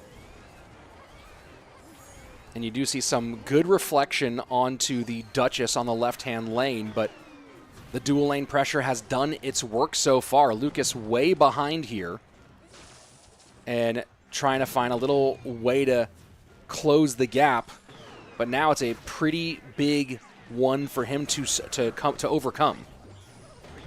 Ty's in a really good spot because he has the damage advantage, so he's just gonna try to spam, throw some fireballs, so Lucas doesn't spam a lot of drills. And the Evo Zap does clear against the Lumberjack, but not quite in time to create enough opportunity for the drill to get real damage. Drill in one more time, and this is Lucas just spamming these drills at this point, trying to find some way. There's no barb. He needs to go in, Ta, or otherwise he's gonna lose. And Lucas needs to somehow defend while going in. Let's see if he can do it. And Bomb Tower needs to stay alive for Lucas, and it does. He needs to get on offense very quickly. 12:54 is the mark he has to overcome. But the connection, no, not quite. Barbs are on tower, though, and that should be enough. It is Ta with a gutsy comeback performance to take the win and make it into our top 4. Ta played it really well. As I said, Rich, you might not have all the defense you want, all the offense you want, but all it takes is one big push against this tower, and you can really get some damage in. And when you break through, you need to make sure you're gonna get most of your damage there. And Ta got the advantage, and in the end, he just played it perfectly. Like I said, just going in on offense, so Lucas couldn't go in on his own offense. So we'll get the bracket up here in just a couple of moments, but Ta now making it into our top 4. And here we take a look at that lower bracket as he will await the winner of EGW and Ian.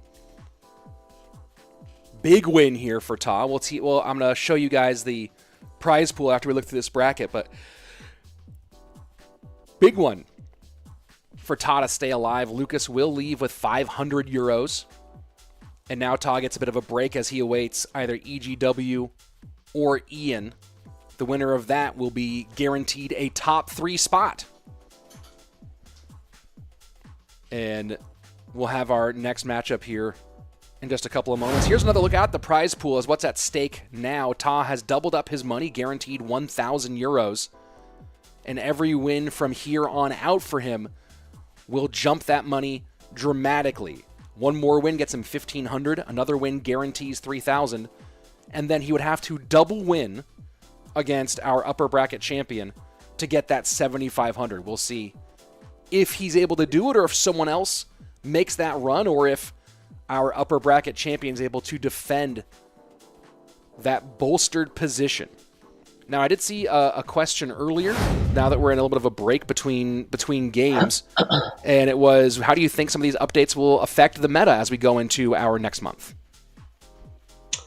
Hopefully, we won't see Zep, Bomber, Tesla being so dominant on the meta, and we can see more variety of decks. I saw that Duchess got a bit of a nerf on the HP. I think we'll still see a lot of Duchess because it's the tower with the most HP, if I'm not mistaken. So it will be interesting to see. But I think the meta will be less broken. I guess you could call it like that, which we'll see more cards being viable. That will be a very interesting change for us to see. I do think that it's been... I haven't hated this meta, if only because it's been so different than from what we've had for the last couple of years. So it's been nice to see a shift, but of course it'll be nice to see things start to even out a little bit as time goes forward. I think with all the evils that we have and all the cards getting added, etc., we needed monthly balance changes because it's really hard to play on a 3-month balance changes. Yeah, I also agree, but you know that's not up to us, unfortunately. Mm-hmm. I thought they went back to a 2-month balance schedule, didn't they, or a 10-week one? I don't remember exactly. Maybe I said 3, but maybe I'm confusing it into 2. Yeah. We see Ian doing the same exact pick as Riley. They also like to copy or just play the game ones of other opponents, which is not bad. It's, if it worked the first time, it will work probably the second time. Here we see a crazy deck by EGW, probably Mega Knight Hoggies. Let's see EGW spells. Those are the most important because if he can't deal with that Bomber and those Evil Skeletons, Ian probably takes this. And this is what you want to see from EGW. He's known for playing crazy decks, for going outside of the meta, and it's kind of what's made him successful in a lot of these semi-pro competitions in 2023. Yeah, he's so good with them. I think he should just open with them. Just try to see with his coach what they expect and just try to open with one of his craziness. So here we go. First 90 seconds away. And so far, just a little bit of chip both directions. Drill in one more time for Ian. Goblins go for the pickup in the back. And little Evo Bomber, the Mega Knight gets right on top of it. And that was the big question, right? Is he going Piggy's Mega Knight? That is the choice here. EGW very low on Elixir. Ian, as often, calling good game already as, wow, Firecracker gets on with the Evo Burn plus the Royal Ghost connection. He took a lot of damage because he misplayed his Evil Skeletons. If he didn't misplace his Evil Skeletons, he would have defended that more easily. Here we see EGW playing as he knows, spamming because he knows Ian is down in Elixir. You can see Ian is really struggling on defense, and EGW is just taking advantage of that, as he should. This defense does hold, and somehow Ian not only defends but comes out slightly up on Elixir, so now it's his turn to fire back. The poison will get good value here, as now the Dagger Duchess can more than handle those Skelly drags. Slight Elixir advantage right now for EGW, so he sets up the Mega Knight in the back as Ian cycles log for chip and to get the right cards in his hand. Evo Bomber always gets on tower there. That's not a bad play. People might think it's a bad play, but he's getting the damage he needs on offense. And on defense, he should be fine, unless he overcommits. And someone asking, how do you pronounce my last name? It's Slayton. Rich Slayton. Gets said a fair amount, but if you haven't heard it before, there you go. Guardian to cover. 1377, very close here. These Skeleton Dragons are being so annoying. Beautiful Evo Bomber by Ian. He sees the vision, gets a hit. That was just knowing that the Evo Bomber would connect there. He got 3 Evo Bomber connections. That's huge. And just like that, he takes the lead. Final 75. Earthquake Cycle trying to open things up. Some of those Skellies, oh my word, some of the Evo Skellies survive, distracting that Mega Knight, really creating some problems at the bridge. But now Evo Firecracker gets a beautiful lineup and opens up a significant lead. But then the shot the opposite direction. This is an absolute back and forth battle. Here, Ian might have overcommitted with the poison. And I'm not sure if he'll be able to defend all of this. Mega Knight really threatening, and the tower does go down. Game number 1 for EGW.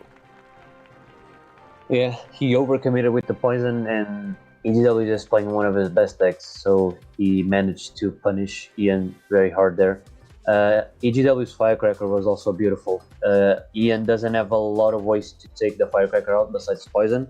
So he got, I think, 2 shots, and 2 Evo Firecracker shots do a lot of damage. Let's take a look at the replay from those final moments here, and you see this Firecracker getting so much damage there, and Ian saying, hey, I need to get something back. And so he just throws that poison out with, we're in triple elixir, right? This is not, we're in the first minute, Jebbas. This was not the end of the game. And as you said, I think that poison was a little bit of an overcommitment and not necessary yet. I understood the vision, but EGW also knew he was low.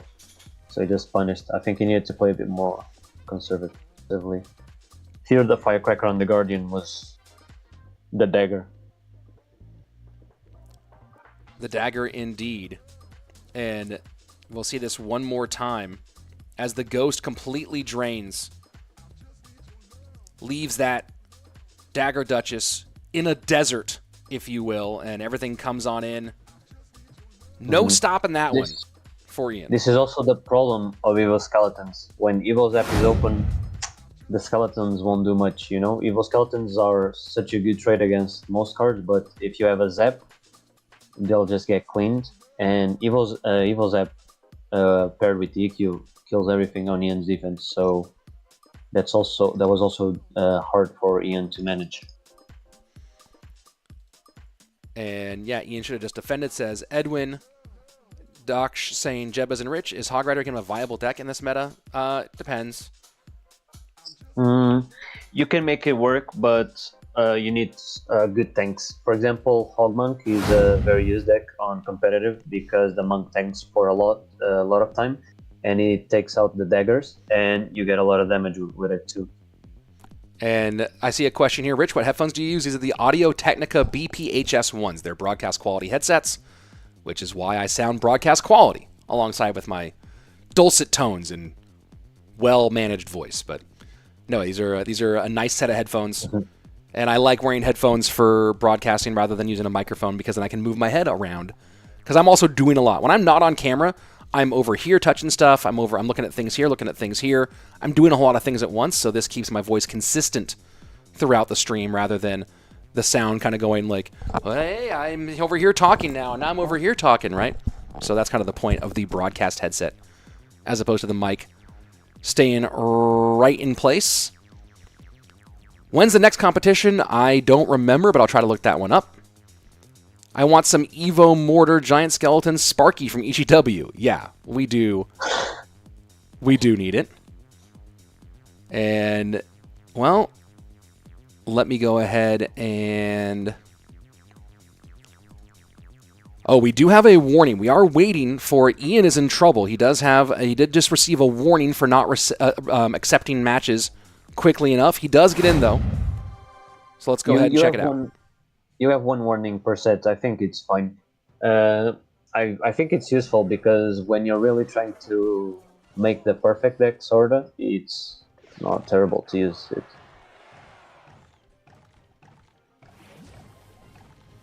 Ian playing E-Giant. EGW brings out one of his favorite cards, Giant Skeleton. Love it.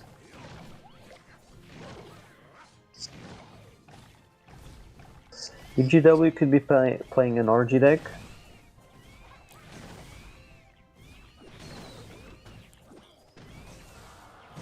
Remember, game number 1, EGW did already use Evo Zap. Tesla used for Ian in game number 1, and you're seeing the mortar come out here with the E-Giant. Mm-hmm. I think I like this. I mean, it depends on the cards EGW has, but I like it for him due to the fact he has Giant Skeleton and Bomber. Ian doesn't have the Evil Valkyrie to defend, for example, the RG as Lucas had, and he doesn't have a cannon, so Mortar is a bit of a waste here. You will see late game Giant Skeletons tanking for the tower, and the RG will probably connect. Bowler, not the greatest as well against RG matchups. So they're both playing it slow though.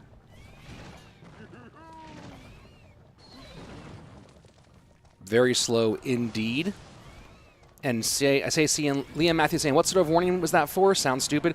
You have a certain amount of time to accept or request games inside the clan in order to make sure that people don't just spend 10 minutes preparing their decks. So you have a certain amount of time to accept, and if you don't accept within a certain amount of time, you first get a warning, and then if you still don't accept, then you get a game loss. So otherwise, we would be here for 8 hours today as players sat there and debated their decks forever. So that's the purpose of the rule. EGW is bringing a Lightning. That's huge for him. Lightning gonna kill all the troops.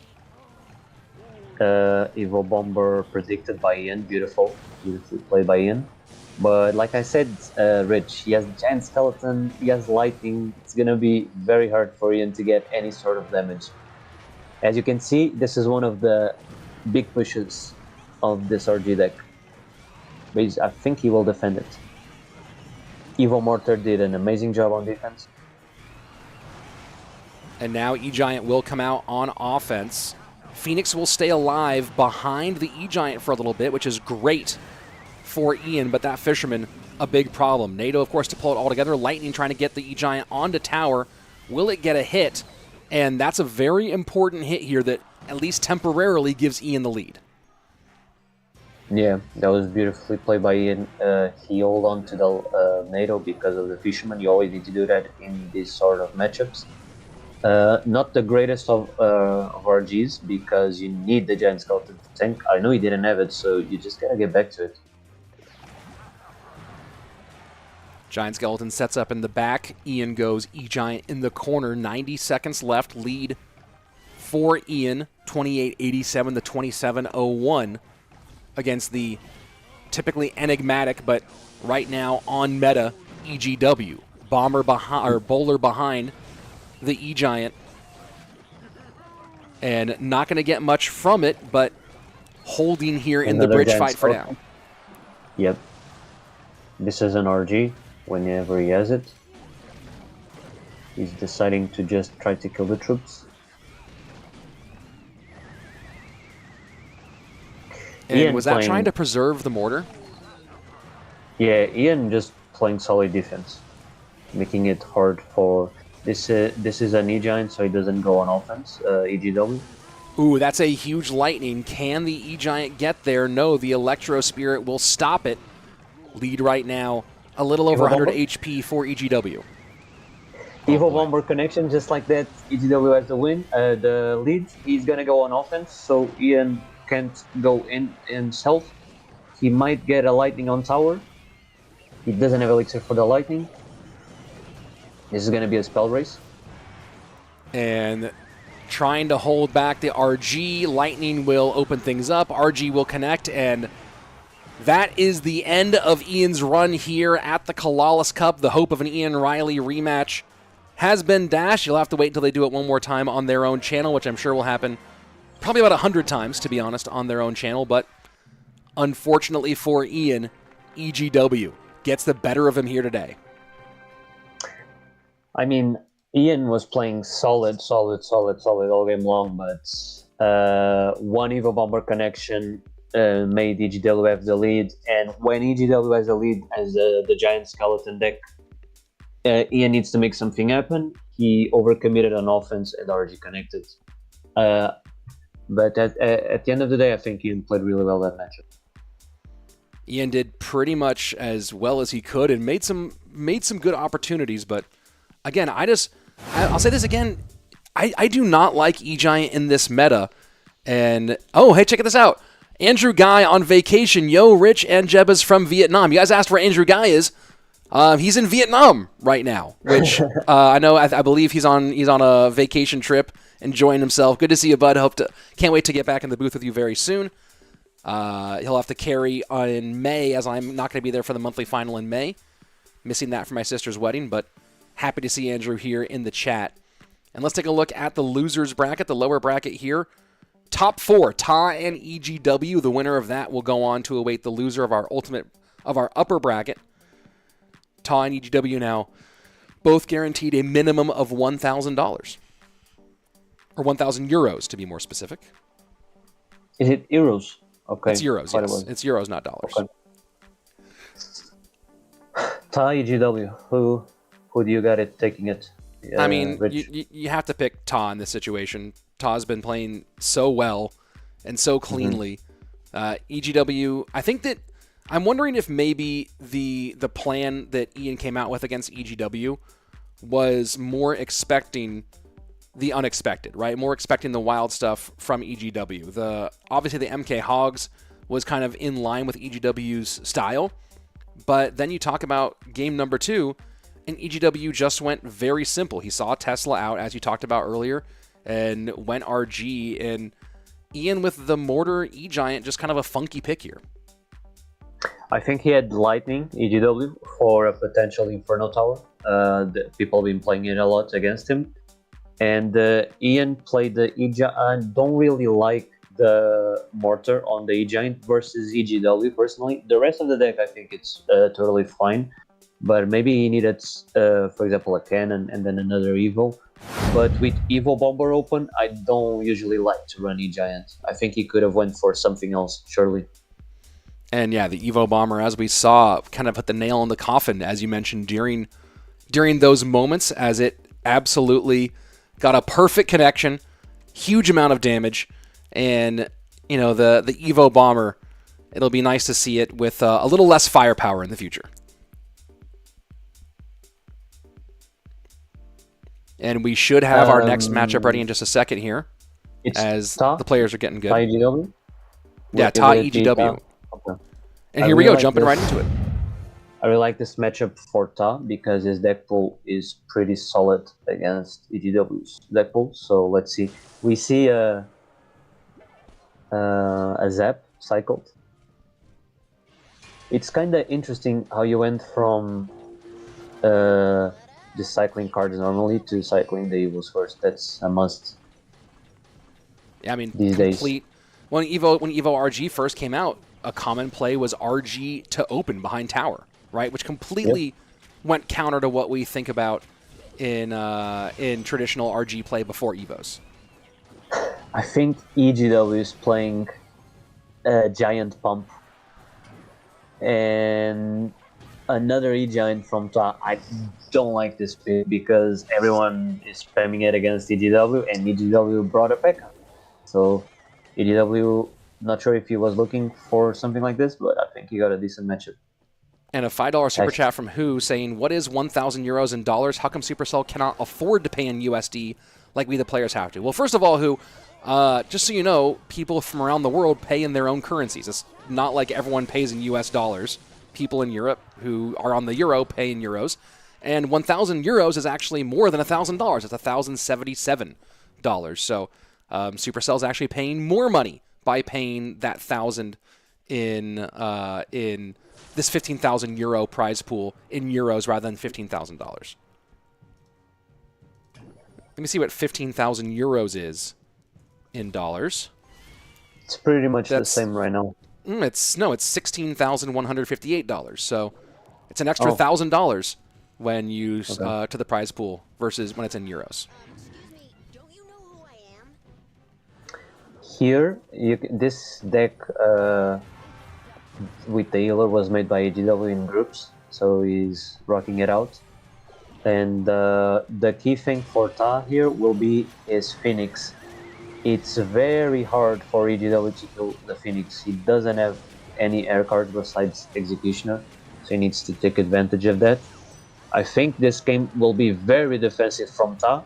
He has the lead. He will try to go very defensively and get maybe 1 or 2 Evo Bomber chips and lightnings, and he wins the game.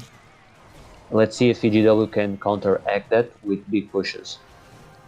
I know someone in the vertical chat earlier asked, why is there so little cannon? We've seen more cannon today than we've seen throughout this competition. As I said, AGW needs to go very aggro.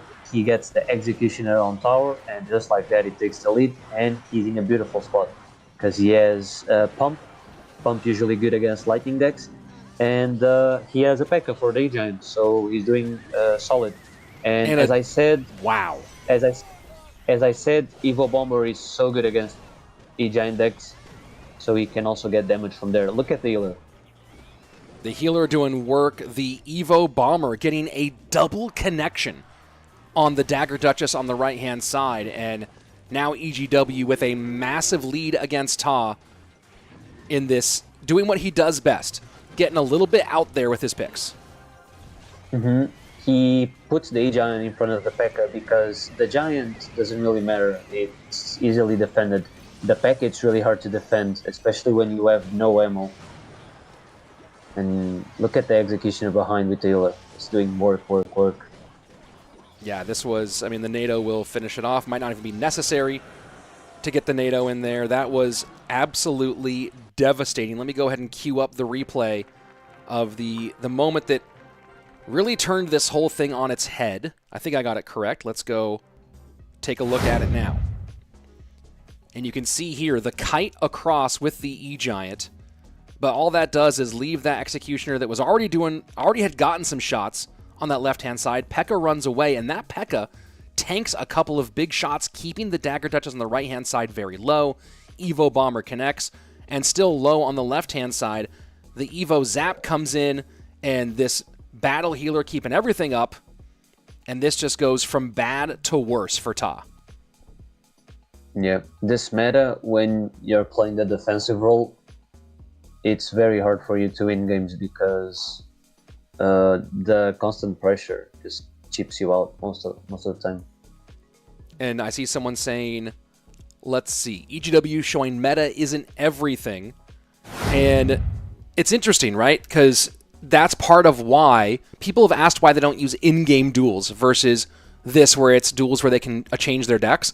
And this kind of creativity isn't available to you in in-game duels, right? It's not there in in-game duels because you have to pre-select, pre-build your 4 decks, and you have to build to cover a lot of stuff. It really kind of ruins ingenuity.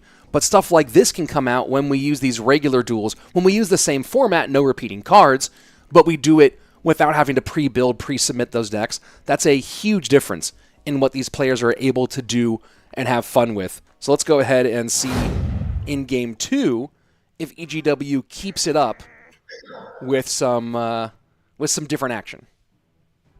He played P.E.K.K.A NATO Executioner, so Ta can definitely go for a beatdown here. Goes for recruits. EGW probably rocking RG or Mortar deck, which he's known for, but hasn't played it yet. Hunter in here behind these recruits, so Probably an RG deck. yeah, probably RG. We'll see a Fisherman in there. Yeah, EGW probably rocking Mortar. Mortar Bait, a deck that he's been known for in the old metas. No Bomber, no Bomber, no NATO, so he decides to play Recruit's Bait.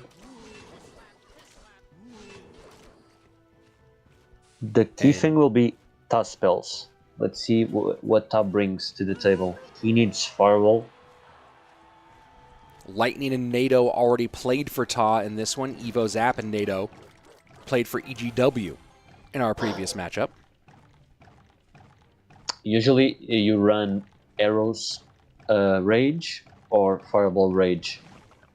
Let's see which ones Ta brings. I think Fireball Arrows would be the best here to kill minions. Minions can be a nuisance.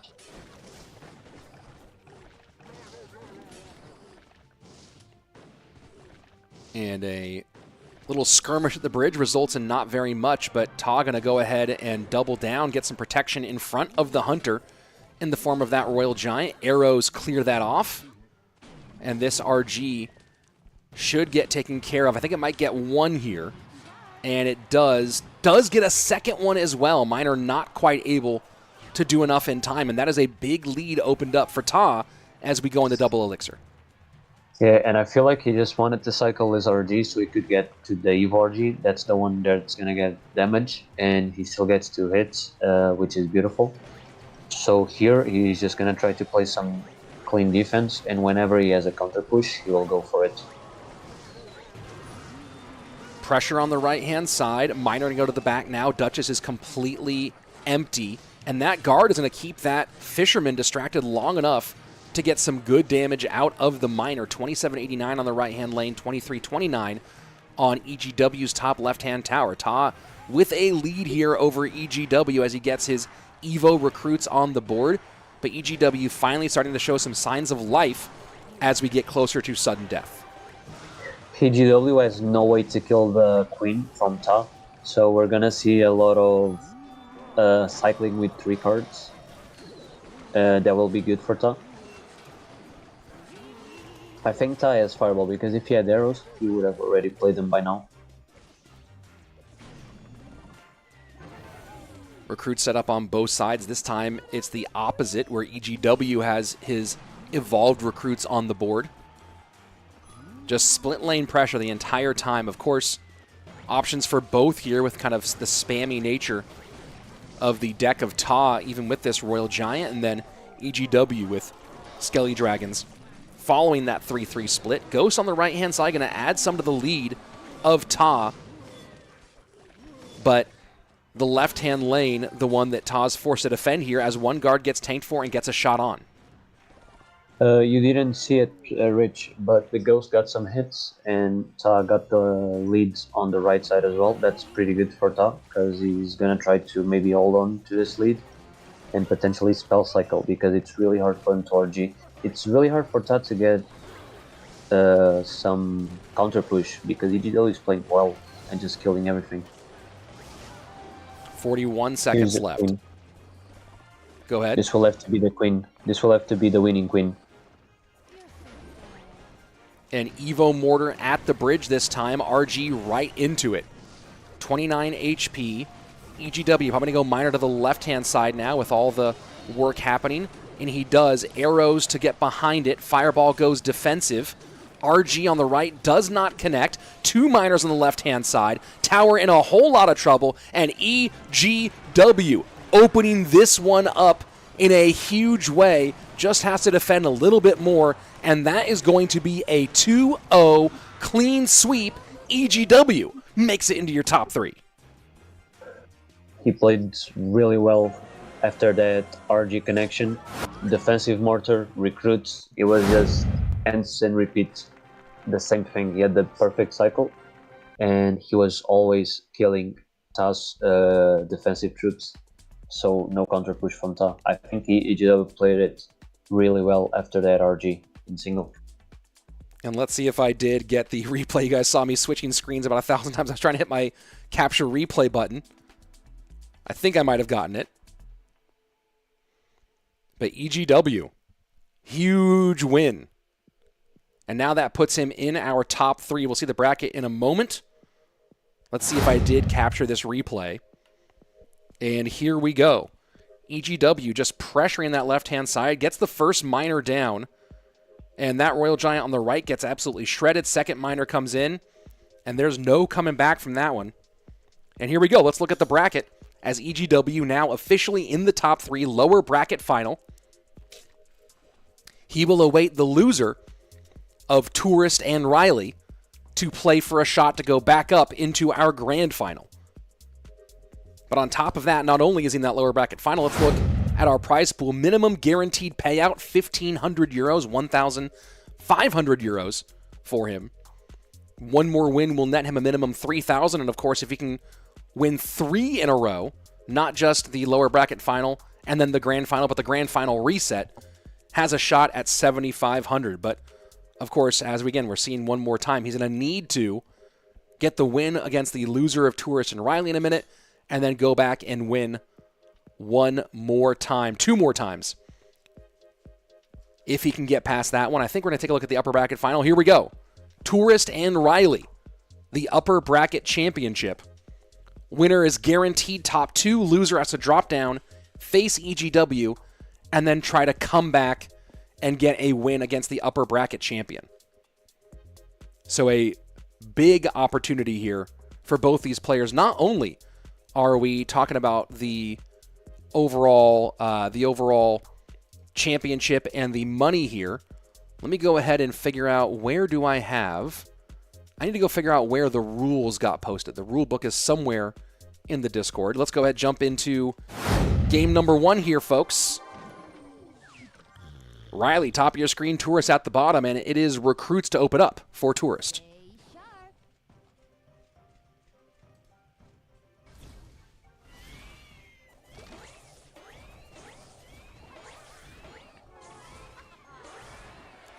And recruits Night Witch for Tourist here, Jebbas.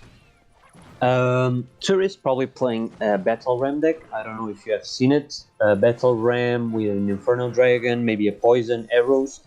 And Riley playing one of the decks we practiced together, all together, which is Graveyard with Double Tank, Poison Arrows.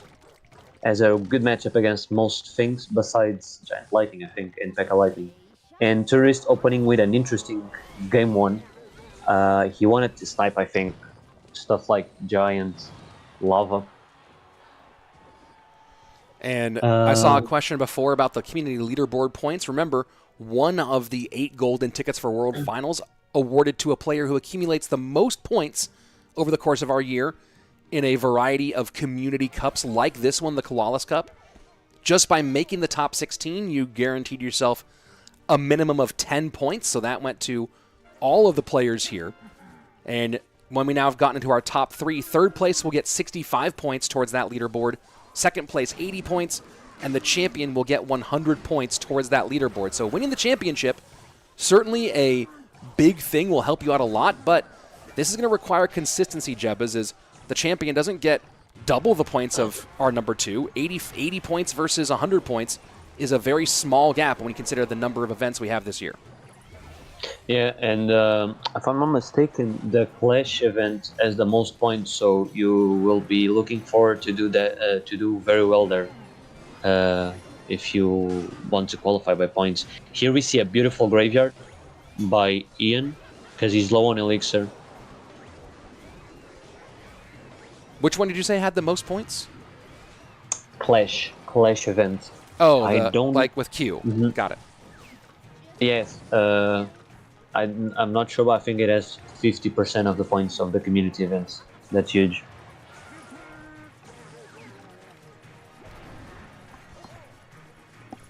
Here we're just gonna see Riley defending, cycling poisons on defense. Dark Prince is so underrated against recruits. Does an amazing job. The difference between Dark Prince and Ghost is amazing. And just gotta watch out for Inferno. Maybe I said Ian instead of Riley. I mean, really, are they different at all? They're pretty much the same person, right? GG asking, does the winner of this match get a golden ticket? No. The winner of this match gets points. The only way to win a gold, so there are 5 ways to win golden tickets. If you win a CRL monthly final, you win a ticket. If you, we have 1 ticket for the winner of the season-long Chinese tournament. We have 1 golden ticket winner from our CRL, our 5 CRL seasons. If you get enough points, there's a points leaderboard for those 5 CRL seasons. And then in these community cups, there's a points leaderboard, and there's 1 golden ticket across all of those community cup events. So the winner here gets points towards a golden ticket, but not a golden ticket directly. Oh, my co-host said Ian. Well, yeah, dude, sometimes we say, look, as Jebus knows, they are actually the same person wearing different masks. You hear the Ian against Riley every single time, and sometimes you just say the other's name, so it can happen. All right, here we go. Battle Ram set up in the back. Riley playing beautiful defense. In triple elixir, Riley has every response possible to this deck. The Ice Spirit is clutch against the Evil Battle Ram, so watch out for the Inferno. That's the only problem. That's not enough to change the game, but if that Inferno had just a little bit more HP, that would have been game over. Yeah. He just needed 1 smart graveyard, which he had it, and he takes game number 1, just like that. And this is one of does it. This is one of the best game ones right now. This graveyard deck, this and Giant. Beautifully played by Riley. Very well played indeed by Riley. And let's talk about the decks they used in game number 1. Riley now with Tesla, Arrows, Poison, Dark Prince out. Do you think Riley covers Drill here in game number 2, given what we've seen from Tourist and his lack of Dark Prince? Yeah, I think he has to, because this deck is very decent against Drill. Tourist loves Drill as well. When you play this graveyard, you need to watch out for things like Giant, which Giant is open because you have Bomber and Zap Evo open. You gotta watch out for E-Giant, you gotta watch out for Golem, and you have to watch out for Drill. Those are the massive ones. He played Breach Vamp, so I don't expect a backup from Tourist right now, so I would snipe those. So Riley could even go for some sort of Cracker deck. Could even go for RG, because Recruiting Inferno burned. So an RG Firecracker could be very interesting from Riley. We'll see. Yeah, Arrows and Fireball both out. So Firecracker, as you said, definitely a big problem here. And again, if Tourist loses in this one, he is down but not out. He would go down to our lower bracket. We are still in our top 3. Neither of these players have lost a match yet. The winner here not only goes to the grand final, but will have an extra life to give in the grand final. So we'll have a huge opportunity to not only win 7,500 euros, but on top of that, the top prize of 100 points towards that Community Cup leaderboard, which would be absolutely huge, especially for how difficult World Finals is to make this year, Jeb. As we're down to 8 players for World Finals this year rather than 16. So preserving every opportunity to make it to Worlds is huge for these players. It is. Every tournament matters. E-Spirit from on the back, and as you can see, Riley playing RG, not bad at all. Tourist playing a drill deck, as Rich said, very well, Rich. No, Hoggies, okay. Still good because no Dark Prince. And no arrows from Riley, and he has recruits. So that Evo Bomber and that Bomber will get a lot of damage on the recruits. And then a delivery on top of that. So great pick here by Tourist so far. I don't dislike the RG from Riley, but the recruits I don't approve them because of the Bomber open. And we'll see what the DPS choice is going to be here for Tourist. He does get the little Prince out, which will do a nice bit of work. I think Ian yesterday played this exact deck, Riley, against Basoto. he had Lightning, Ian. So Riley could have Lightning and Phoenix.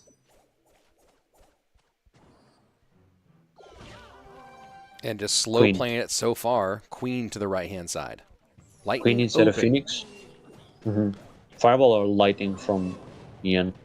I did a mistake from Riley. If it's Fireball, there's no chance to win, I think. Lightning, you have a small chance, but still tough. The Ice Spirit, Evo Tesla. And Riley setting up one more time with the Evo recruits in the back. I don't think most of you guys need a lot of education on Riley, as he is a very, very popular content creator. But overall, he's had some attempts at success in competitive gameplay. This so far looking like the best one. And what does that say for Riley in 2024 as a potential CRL competitor? And they have Poison as well. That's an absolute shutdown deck. Beautiful Bomber. And there's that Lightning that you hoped for. So now we'll see some good RG. It does connect onto the tower rather than the Tesla. Tesla a half step late, and that is a lot of damage, 17-15 to 22-06. And suddenly Riley has a little bit of life here against Tourist. That Lightning was beautiful. Just gotta not take a lot of damage. These pigs' poison are just so difficult for him to handle. As the lead goes easily. You saw how hard fought the damage was for Riley and how easily that was achieved for Tourist. Lighting the Tesla. And, you know, we're seeing the one big problem we're seeing here from Tourist is where do you find the damage to take off that Royal Giant? Yeah, he doesn't have guards or goblins or anything, so if you pair the RG with the Lightning, you always get some chip. And he's just now going to go for within the one, Lightning cycle. and you're going to see Tourist try to go in hard as he can. As soon as he hits 5, those pigs are coming down. Can he get through? He needs to help me distract this Fish Boy. Evo Bomber, does it connect? And it does, but there is no lightning block here available. The pigs try, but Riley very smartly doesn't do it immediately, and a quick 2-0 battles through a difficult situation in game number 2, and Riley is headed to our grand final. Yeah, at the end of the day, the Lightning really did wonders for Riley, and I think Tourist needed to rely more on his Little Prince and Bomber on defense. He was depending too much on the Tesla. The Tesla is just there to bait out the Lightning, and the rest of the troops defend. And congratulations, Riley. Huge opportunity for him. And this would be a statement win, Jeb, as if he can take down this tournament. A guy who really has not had... He's had good showings, flashes, nearly made it to the monthly final a few times last year. Got to the group stage and had a couple of times where he lost on tiebreakers in the group stage in CRL last year. And has not really had a big competitive win. This would be, like I said, a statement win for Riley here, still fairly early in our 2024 season. Yeah, this is a very good, if he wins this, it's very good for his motivation. He's been practicing, and surely it will do good for him this upcoming month. It will be interesting on how Riley plays this month, since his coach also plays the game. Will be an interesting Swiss from him. Very true, very true. I mean, do you know if is it exclusively just Mohammed, or does anybody else help Riley in these situations?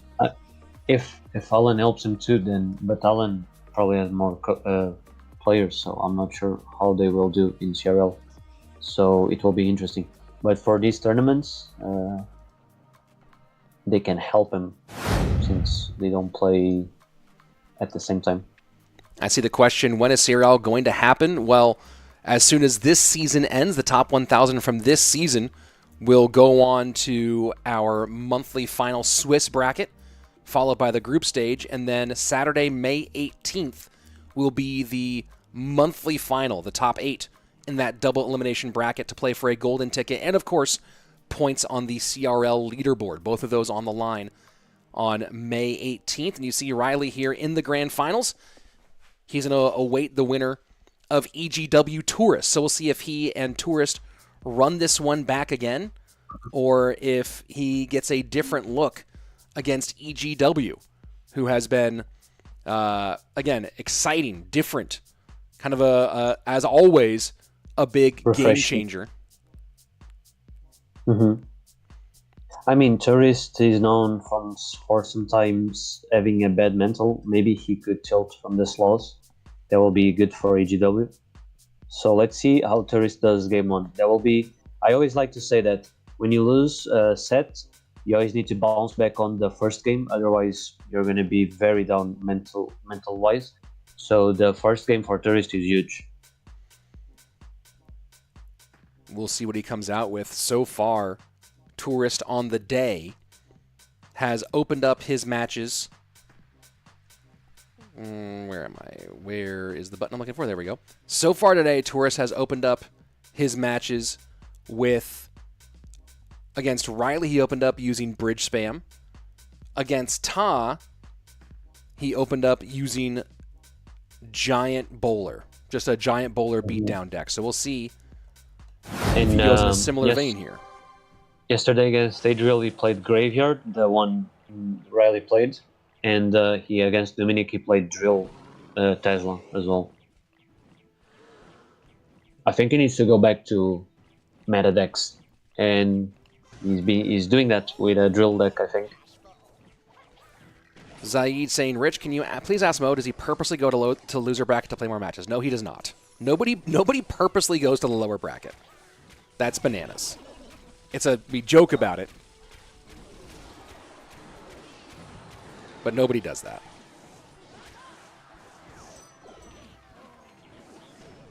And that's a nice little Evo Bomber connection. EGW going lava early. That's good, because on this type of matchup, you can do a lot of damage, because Tourist doesn't have a lot of defense in single. That was a beautiful Tesla, so both towers engage and get the balloon out. And people might think this is good for lava, because you have guards, you have arrows, you have Valkyrie, but Tourist has Evo Tesla, Little Prince, arrows, and probably poison. So if Tourist survives single, which he probably did, in double triple, he can do a lot of work with his cards. Beautiful drill. And a lot of damage from it as well. Very well timed by Tourist, who with a few seconds left before double elixir retakes the lead from EGW by about 460, 470. Yeah, as you can see, this is the third time people open with drill against EGW. And this time Tourist brings out a knight just to have a tank, because not having a tank sometimes can be tricky.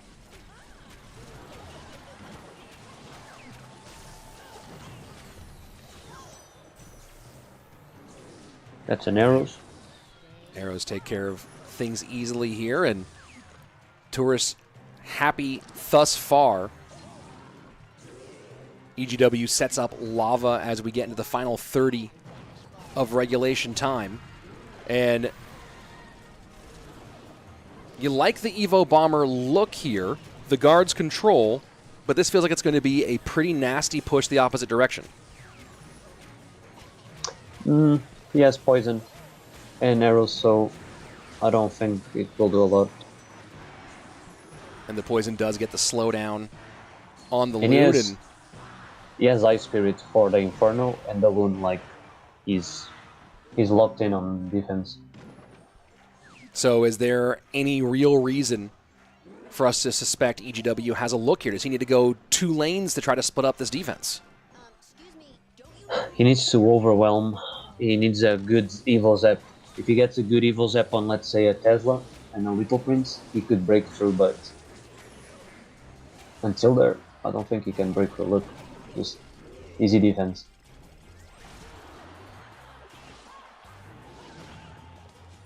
Will be a lot of the same now. Love on the back, Tesla setup, Little Prince setup, poison if you need, arrows the pups.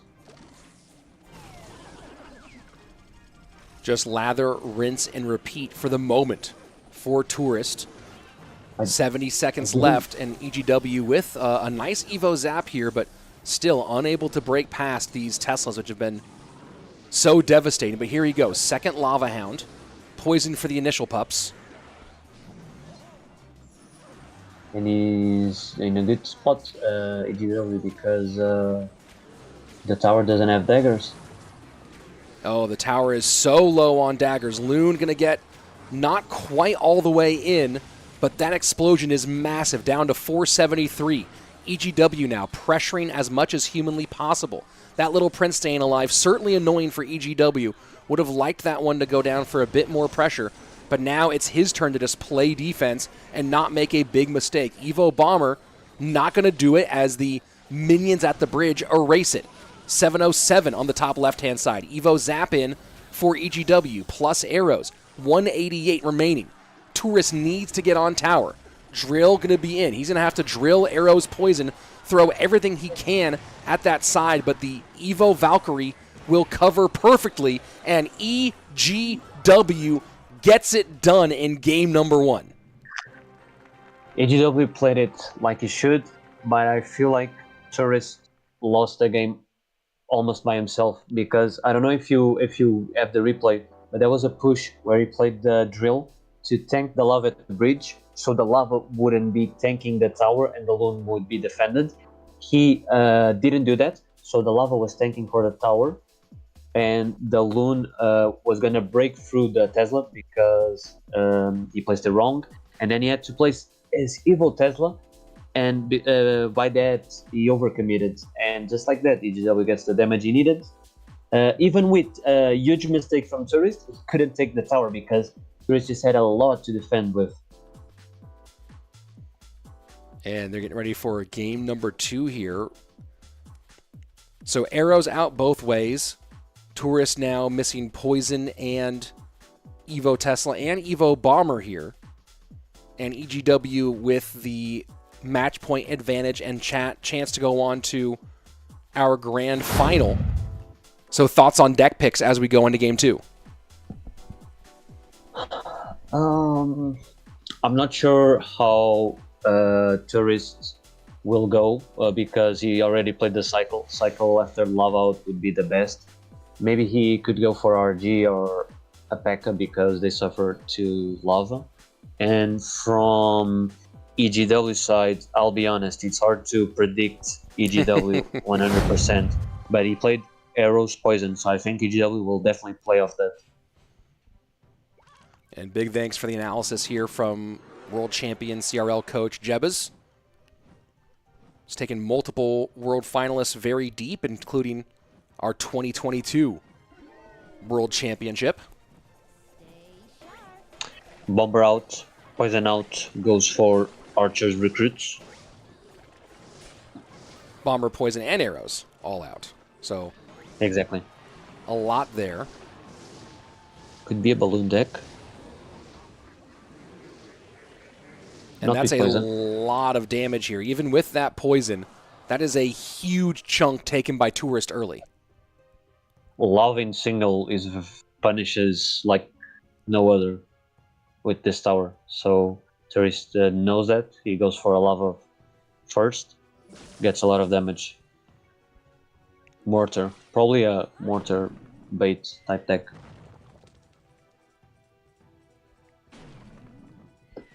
And why is EGW going opposite lane here?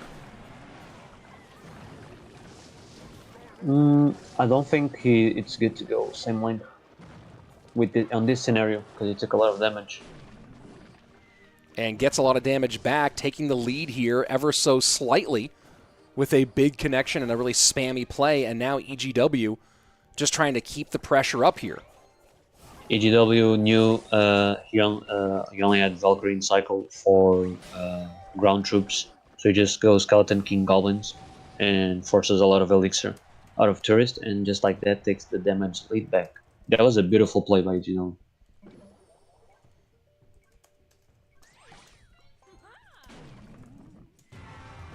He might try to do the same. I'm not sure.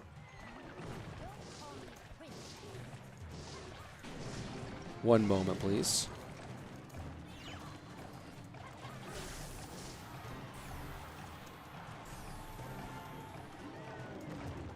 Balloon gets a hit. It's hard for EGW to defend loons. Tourist knew that. Just went for a naked loon with Evil Zap. He has an Evil Valkyrie. Evil Valkyrie should clean that one up.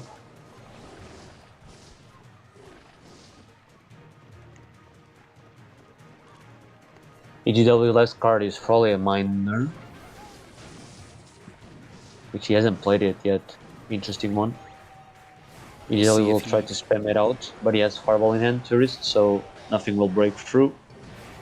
And Tourist takes game number 2. And we're all tied up, folks, and the Miner does come out there at the very end. And we are going to a game 3. Tourist screaming, probably let's go. Because he was in a tough spot mid-game. Tourist played really well on the Lava First Play. I know people call Lava First Play toxic, but it just works, so why not doing it? And he knew EGW's cycle, he knew he didn't have ammo on his tower, so he just went Loon and Evil Zap on the archers and got the rest of the tower. Well, I'll say this, that I think that, Lava and Golem, that kind of thing, first play is toxic when you're talking about the majority of the casual gameplay experience, right? When you're somewhere in the middle of the game, you're not playing top ladder, and someone random who matches against you just plays Lava Hound or Golem first play, right? There's no skill or thought behind that. That's just blam, let me gamble. I think it's a different thing when you're talking about either A, top ladder, where players know who they're matching up against and know what deck they're playing, or B, here in competitive, where you have an idea about that. You have an idea of what your opponent's playing, and you have information. It's still kind of a junky play, but when you encounter it in mid ladder, it's a random gambling play. When you encounter it in top ladder or here in competitive play, it might actually be the very smart play. And maybe he had like a really good defensive cycle. When you have a good defensive cycle, you can go in with the level. Here we go, game number 3. Winner makes it into the grand final against Riley. He played Fireball and Poison Tourists, so we expect a delivery deck from him here.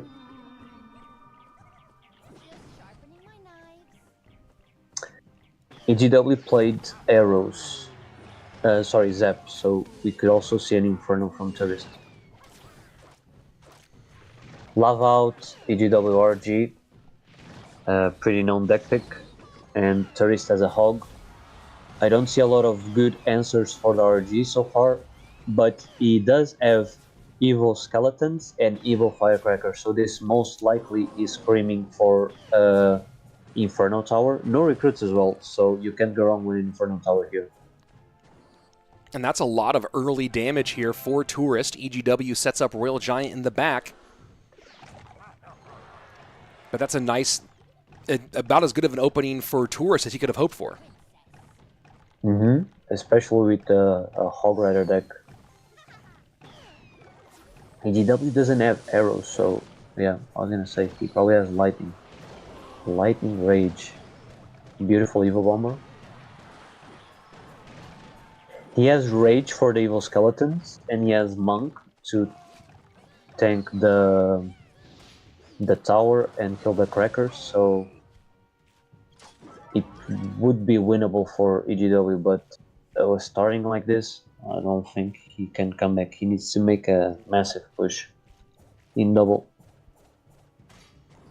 What a horrific opening here, and now just happy to cycle some Earthquake is Tourist.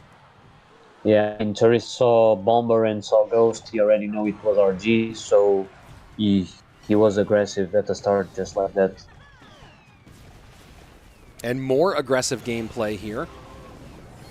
Yeah, Evo he knows Skellies it's do hard get to taken off. defend the huge push. He doesn't have lightning yet because of Tourist's aggressiveness, and he gets away with the defense.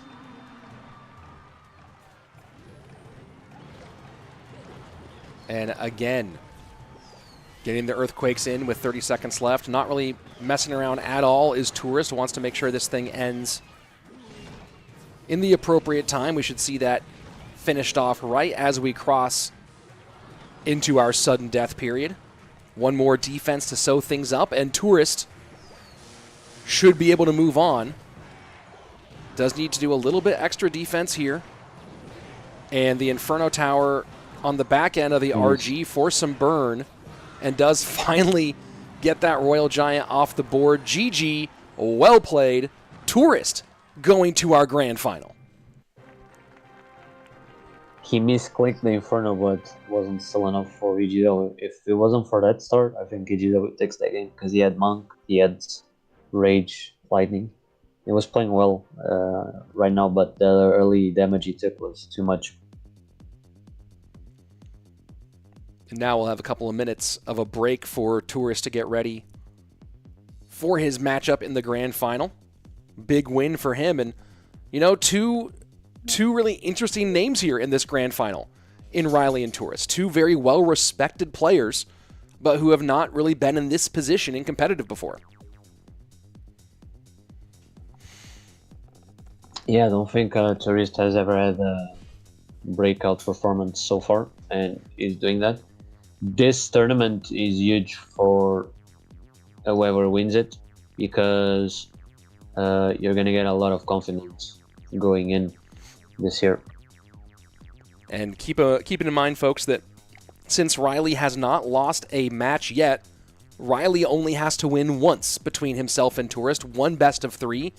If Riley wins the first best of three, it is tournament over. Riley's our champion. If Tourist wins the first best of three, we will have a bracket reset, as Riley does still have a loss to give, and we'll do a super grand final that will be a single best of three to decide our champion. So Riley has to win one best of three. Tourist has to win twice. That is the lay of the land. So big advantage for Riley, although, Jebas, in my mind, if you lose the first one, you're almost definitely losing the second one. And that seems like that has played out over and over again here in Clash Royale. Yeah, I think so. I think like 80-90% of the time that happened.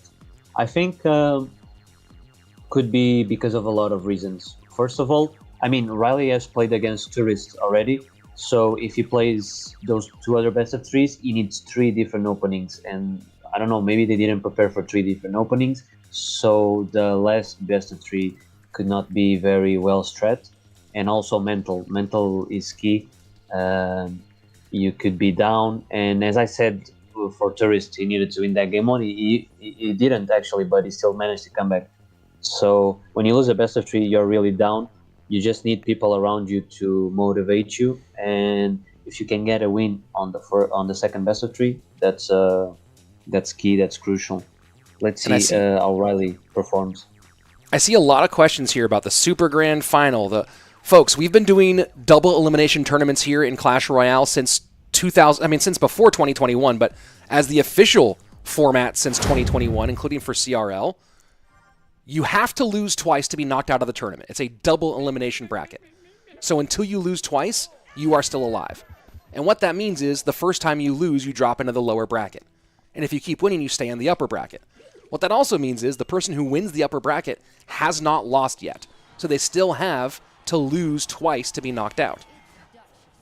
In this case, Riley hasn't lost a match yet, so he still has to be beaten twice to be knocked out of the tournament.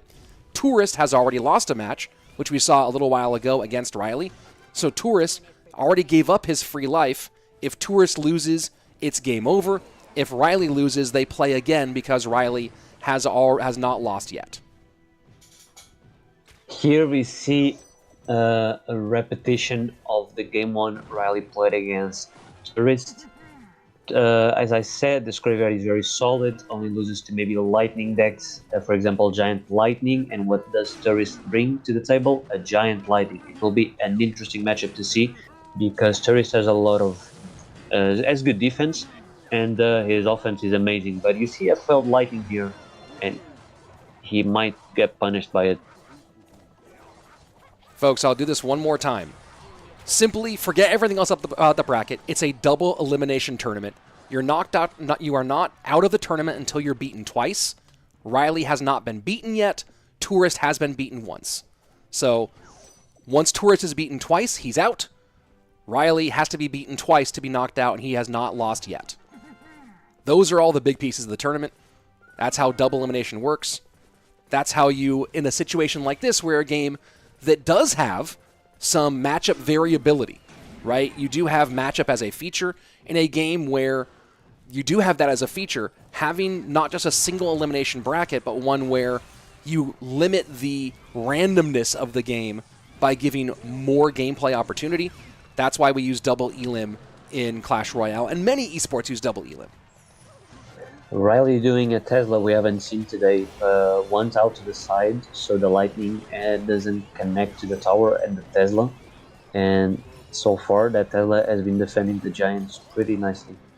He gets an early damage lead with 2 graveyards already. 21-29, that top right-hand tower, some chip on the bottom left, and a big push coming down for Tourist.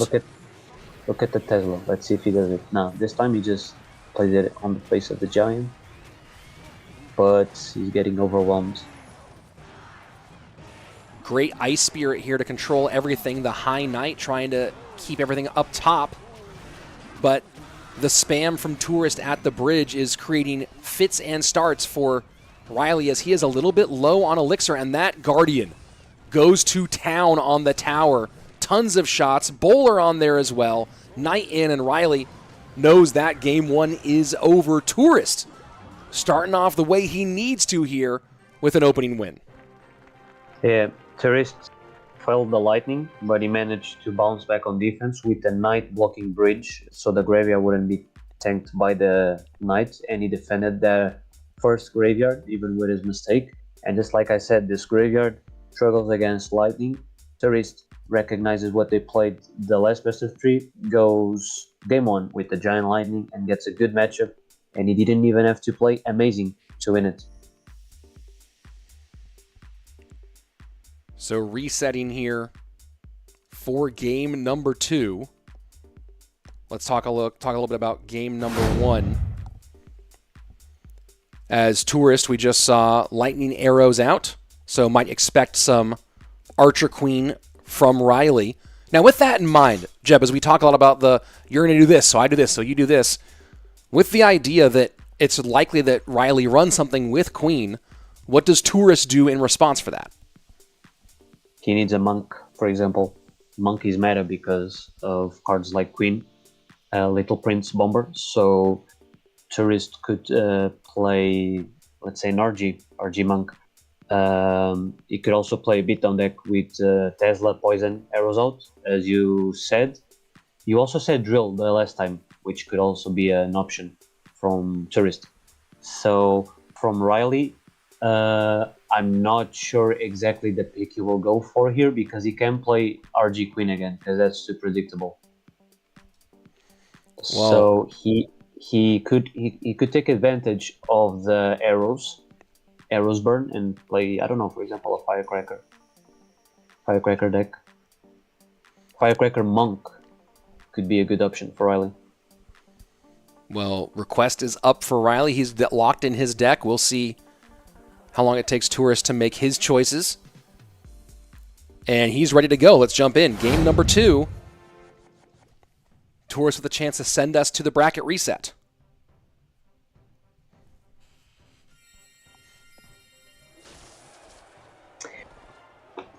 Evo Zap by Tourist could be a drill deck with Zap and Tesla.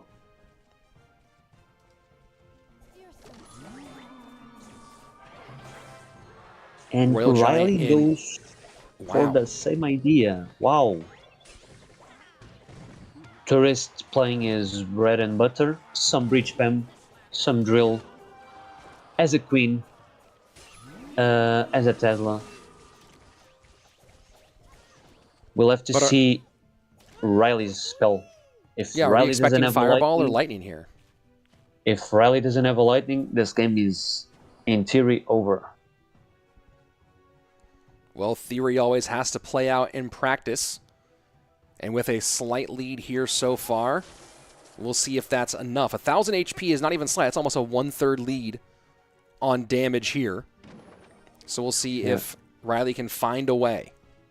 He got a lot of damage in single already with that one RG. I think Tourist is rocking the same deck he played against. I don't know who. I think it was tough. Poison, Drill, last cards. And people in the chat are confused as who's commentating alongside me. And this is Jeba's former coach of Mohamed Light and current coach of Clown and Adriel, longtime top-tier coach in the game. And his voice sounds nothing like Mohamed Light's. They have very different voices. So, there you go.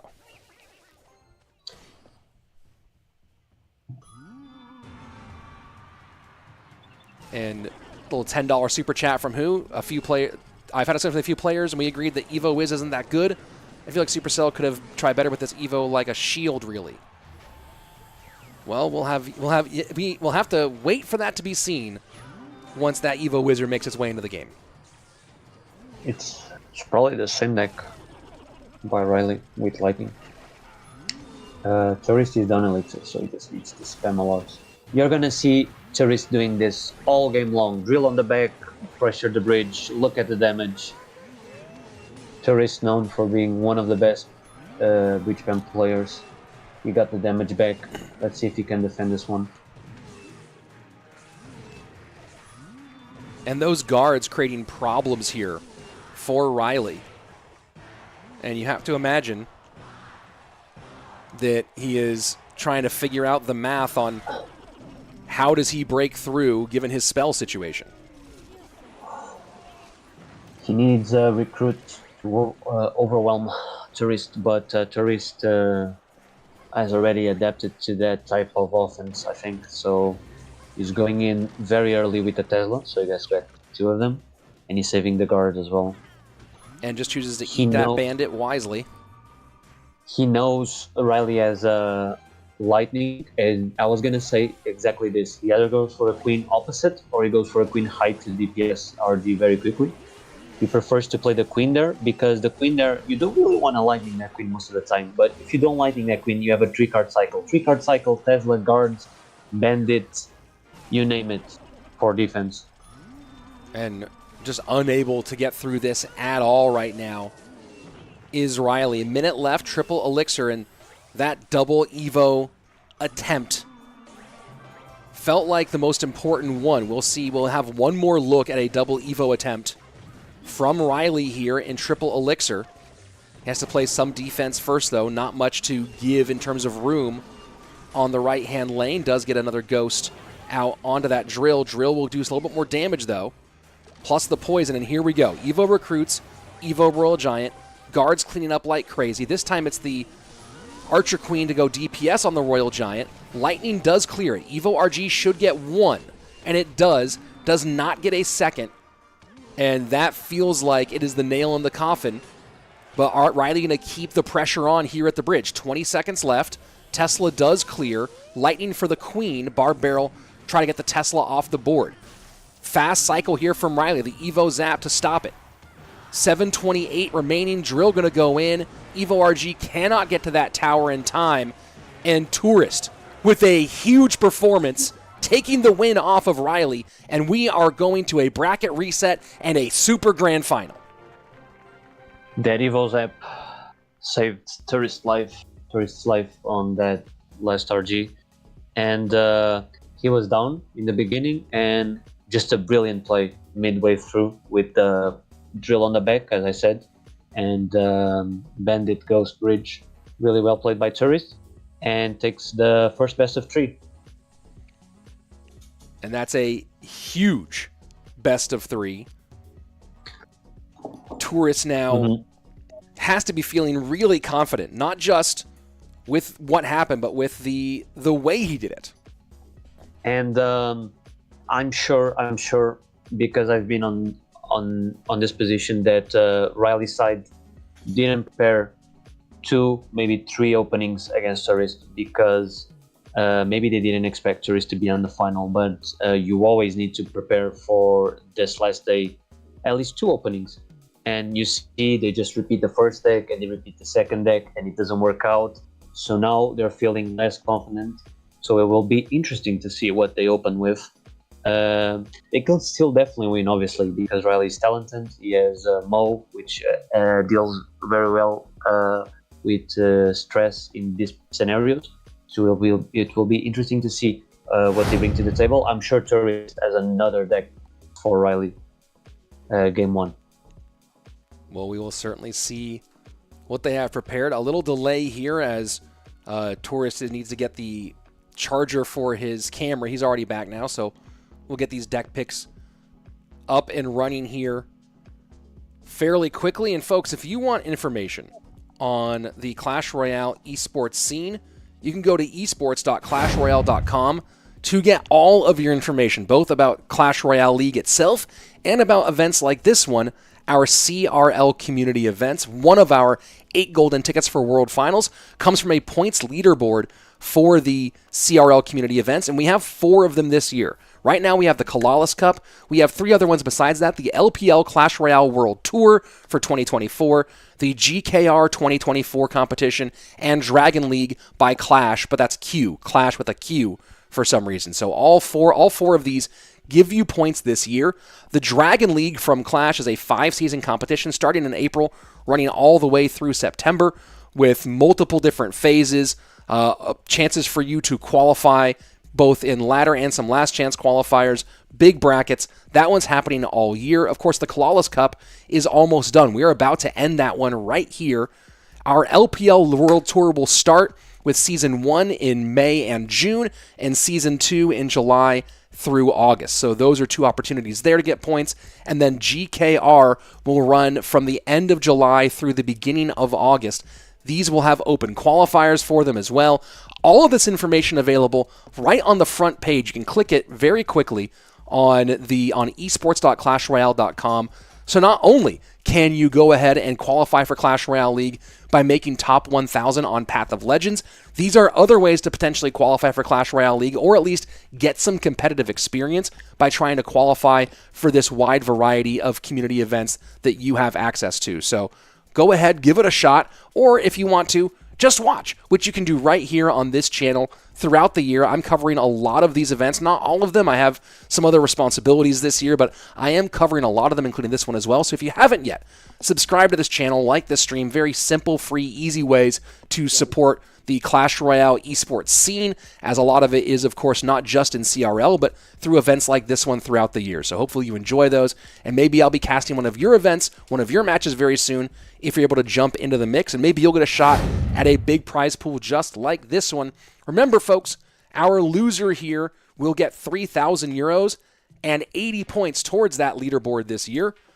Our first place player gets 100 points for that leaderboard and 7,500 euros. So a big opportunity for our champion to not only take home a big piece of prize pool, but also get a shot at qualifying for World Finals, which automatically gives you a whole bunch more prize pool as well just for making it to Worlds. So big moment for both Tourist and Riley coming up. Now, you talked a little bit about, Jebas, about Tourist maybe having more decks prepared for Riley than Riley had prepared for Tourist. What do you think we see? If you're in Riley's corner here, what would you be telling Riley and working up for Riley as we get ready for this next game? First of all, they need to counteract this Giant, because this Giant is so good against cycle players. And they also need to figure out how to give him his comfort, which is the cycle decks, the drill decks. But on this match, it's very tough. So I feel like they could also open with the drill, but they try to counteract that type of Giant deck. Or they could also go different from what I'm saying, and they just go a beat down to counter Golem. Sorry, Giant. Maybe a Golem Barbs could work, I'm not sure, or even a Lava. Riley doesn't have Evo's yet, so that's why he can't go Lava. But for example, yesterday, when Adriel was playing against Furkan, we wanted to counteract Drill and Giant, and we went Lava game 1 with Barbs, and we got Giant. That's also a good idea for them to go, even without Zep. It's not expected, so... Well, no more expectations needed. Let's go ahead and jump right into it. The bracket reset. This is it, folks. The best of 3. Our winner of this is the champion of the Calalas Cup 2024. Rage from Tourist. Riley can also go for a mirror, and he puts a Fisherman. Giant. So, trying to replicate Lucas and Ian's thought process. Tourist goes with the Monk, as we spoke about it on the other set. And I think they grab a decent matchup here.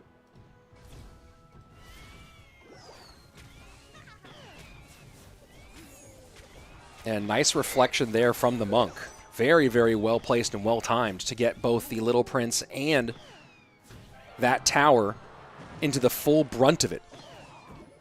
You can see this E-Giant deck was really prepared for the Giant, and you ask me why. Evil Skeletons. The Giant doesn't have a Zep, so Evil Skeletons are one of the Evils that shine better against that Giant. But Tourist has a Rage, so Skeletons are pretty useless on this matchup. Cracker Monk will be really annoying for Riley to deal with.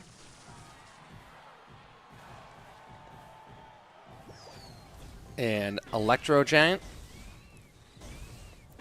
And sorry, if you're... I'm not going to read super chats that are either potentially offensive, because I saw something from another guy who posted something that I don't know. I have heard different definitions of what he said, so I'm not going to post that one on the stream. And if you're complaining about the game, I'm not going to put the super chat up. I'm sorry. I just can't. I'm not gonna do that, unfortunately. So, is what it is. Sorry, dude. Beautiful RG from Tourist. Grabs some damage. Riley loses his camera. And let's see what Riley. I don't think Riley should place same lane. I don't know. Looks rough. This evil Cracker will be a nonsense. He has to lightning the Cracker and the Monk, but by lightning it, he doesn't have a lot of elixir to defend. And beautiful Spirit. He doesn't even need the Rage there. Tourist is playing this really well on offense.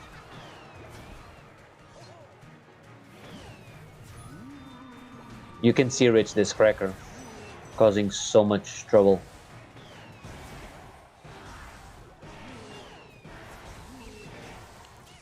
Very, very difficult. You get some damage, but it doesn't matter. Oh yes, Fireball. Fireball does help Tourist a bit to clean some Little Princes or anything he needs. Here just pressuring, because he has 2 Crackers. No Bar Barrel, Crackers just going absolutely in. Riley can't go on offense.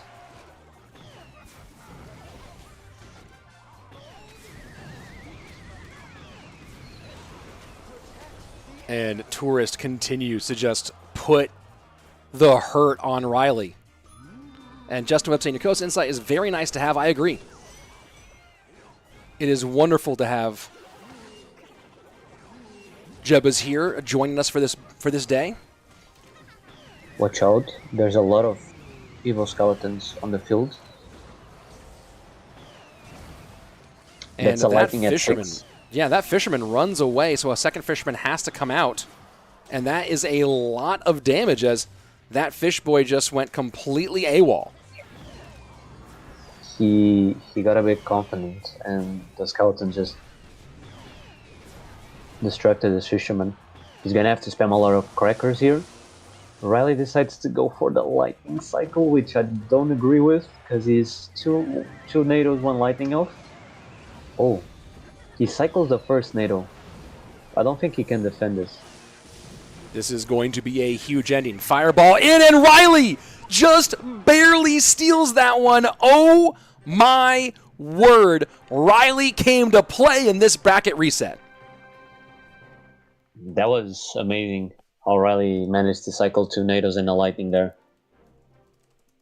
Really well played by Riley. That push with the Phoenix and the Evil Skeletons was so annoying. I feel like Terry's overcommitted because he has the tools. He has the tools to... He just needs to reach the Skeletons. He just needs to Cracker and Monk. I feel like he just overcommitted there. I'm not sure where he played the Rage. But yeah. And wow. Just wow. Let me go ahead and queue up the replay here, which I definitely grabbed because that was quite the ending here. Give me 1 second. Oh, that's the wrong button. Here we go. Here's our replay. And Jebus, talk us through these final moments. Here, I'm not sure if they knew to start cycling lightnings, but yeah, that's the only way he can win the game here. Cycle a lightning. Here, Riley and his team recognizes 2 NATOs, so he goes for a NATO first here to get all the troops back, so he has time to cycle through his deck. Skeletons actually help him because it's only 1 elixir. He cycles the lightning and he cycles the second NATO. That was like very quick math on their head if they really figured it out, because the tower was at 700.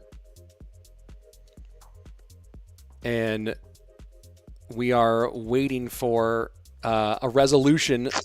I see people talking in the chat about the about Riley and his camera, and Riley, the League Ops is being objective with Riley, saying cameras are a requirement of this tournament. So there's going to be a conversation here on whether Riley can continue if he doesn't get his camera solved. So I'm keeping you guys informed, folks. It is a requirement of being in here that you have your camera on, and there is a League Ops conversation right now happening. So I will keep you informed as that develops, but it's going to be a question. And people say can't afford a proper camera. Riley does not use cameras during his videos, right? So he's using a phone as his camera, a second phone, and that phone died.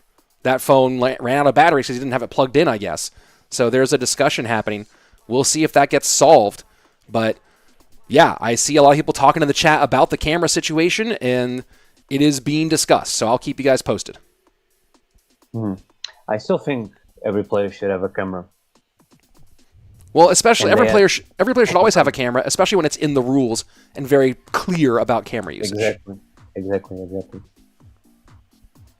So we'll see what happens. And they're trying to give him time to get this thing fixed, but yeah, it's a very important part of this. And he was having trouble with I guess he'd be having some trouble with the website you bring camera in, so using a phone. And it looks like we might have camera back here, folks. So I think that we're going to be okay going into our next game. We'll see what happens. But it does look like we have it. Tourist requested. And why is the camera required? For a number of reasons, including the production quality, because this is really boring for a lot of people if you don't see the camera. Also for League Ops reasons. So camera's just one of the requirements of playing at this level. You want to play at this level, you got to use your camera. So this is one of the rules. But it looks like I am seeing on our feed, I am seeing Riley on camera here. So it looks like we're going to be okay. They're making the deck. Tourist played Monk, as I said, so we might see a cycle from Riley, but they need to watch out for the Giant deck. The Giant deck is still open.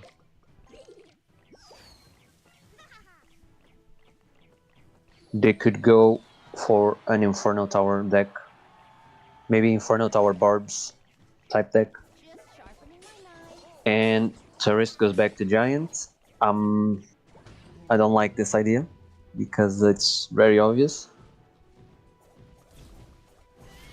And let's see if Riley has the pieces here to shut this down. So far, the bomber will be hard to deal with, but Evo Tesla. Riley has poison on his deck for sure. That will be very good for him.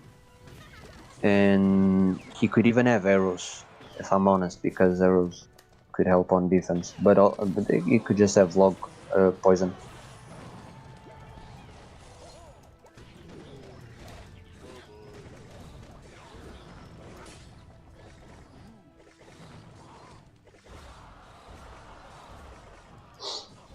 Evo Cracker will be hard to deal with because light arrows doesn't kill it. Good hog. The tower didn't have ammo.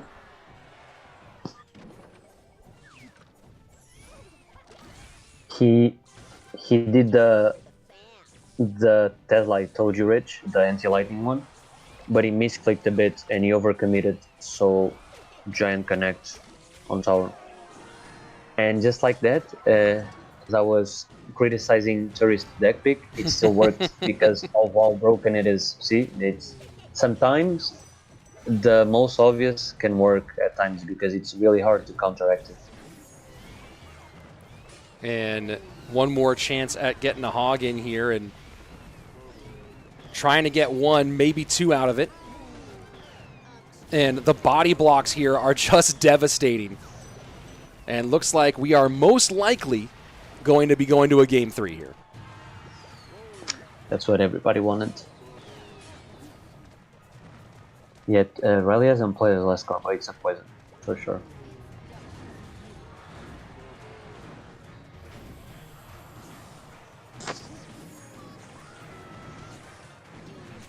And yeah, Tur's just gonna clean it up. This is the problem of the meta. When you want to snipe something that's so solid, you can't bring... I think he brought like 2 counters, but you need like 3 counters, 4 counters. You need a really... You need a deck that almost only beats that. Yeah. Let's see. But now Tur is burned lightning, he burned arrows, he burned monk. He doesn't have a lot of stuff open to snipe Riley's cycles. Let's see. Riley still has his queen open, but we could potentially see a queen here. And I'm just going to, now that we're not in game, I'll address this for a moment. Folks, I appreciate every super chat here on the stream. And I'm going to make some choices on what to show. And if your super chat is positive, if it's interesting, stuff like that, I'm going to show it. If your super chat is either A, potentially offensive, or B, like negative and just going to generate like and kind of not what we're doing here, I might not show it. Super chats are a thing that you can do on your own. You choose to do it. I don't have a refund button. I would happily refund a super chat I don't show if I had a button for it, but I don't have one.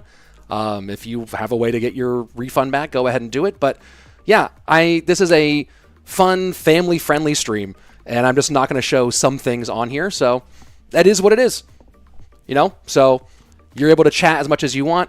I appreciate support if you give it, and if you don't want to, don't have to. And folks, I'm yapping, but we also don't have a game right now. So I'm going to go ahead and address the question, and there you go.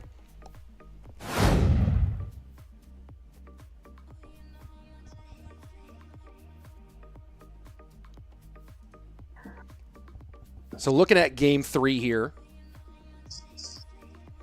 the hog kind of a funky pick. We have match ready to go. I understand the hog, but at this level, and with how broken that giant is.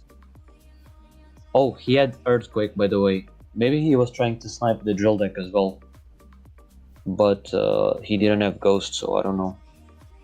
Yeah, I don't understand the EQ there. Yeah. Riley still has drill open, so we could potentially see a poison deck from Riley. Riley has queen minor open, queen drill. He has RG. Tourist is hard to predict because sometimes he just plays off meta decks. And folks, last Lava comment, first. most streamers don't even show chats on screen. I have a method to do that. Usually if you super chat, it just shows up in the chat. I have a method to show chats on stream. I do it sometimes. Sometimes I don't. Usually I show super chats. But if it's not in the vibe, it's not happening. Do at your own risk. Thank you, Oizy. Let's go on to game 3.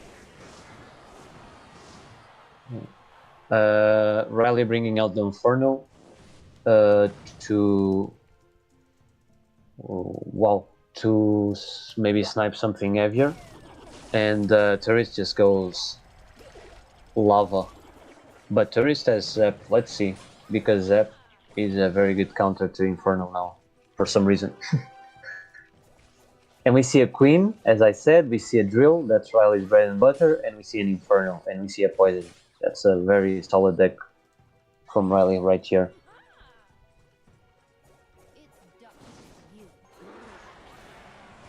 Tourist didn't have arrows, and he didn't have Fireball, and he still opted to go Lava.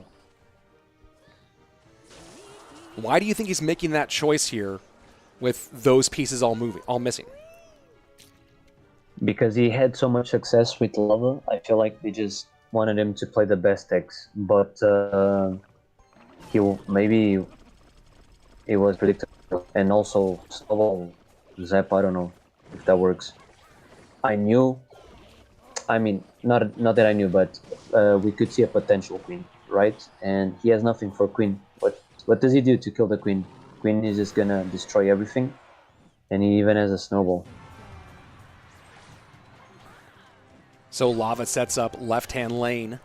Queen in response. Maybe Tourist goes with dual lane options, but even then, Inferno Towers, Snowball, Drill, Queen, going to be very difficult to find a good opportunity. Oh yes, and the Poison, of course.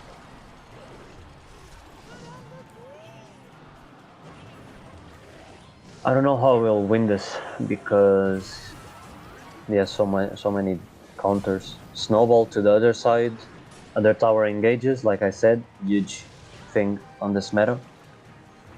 And Queen just kills everything, and that's a GG. And Tourist calling the GG here. And this is a huge statement win for Riley from one of the most popular content creators in the English-speaking scene to now Calalas Cup champion. Points, $7,500, and most importantly, the bragging rights here to host that trophy. And Rich jinxing the 2 best-of-3 winners right here with Riley winning the second best-of-3. And congrats to Riley. And we talked about that momentum thing where usually losing that first best-of-3 makes it so difficult to come back second time around. Really gritty performance from Riley, and also the camera distractions, right? You and I saw this. There was a pretty in-depth League Ops conversation. He's having to get up and run around trying to find a replacement for his camera as the first phone ran out of batteries, and he went to go find, I believe, his iPad to replace it. So, huge moment for him. Let's take a look at the podium. Riley on top, third place for Tourist. EGW with a very nice third place finish. But the big one here, and I actually seen in chat here, Riley's friend and Coach Muhammad Light celebrating in the chat inside the clan as well.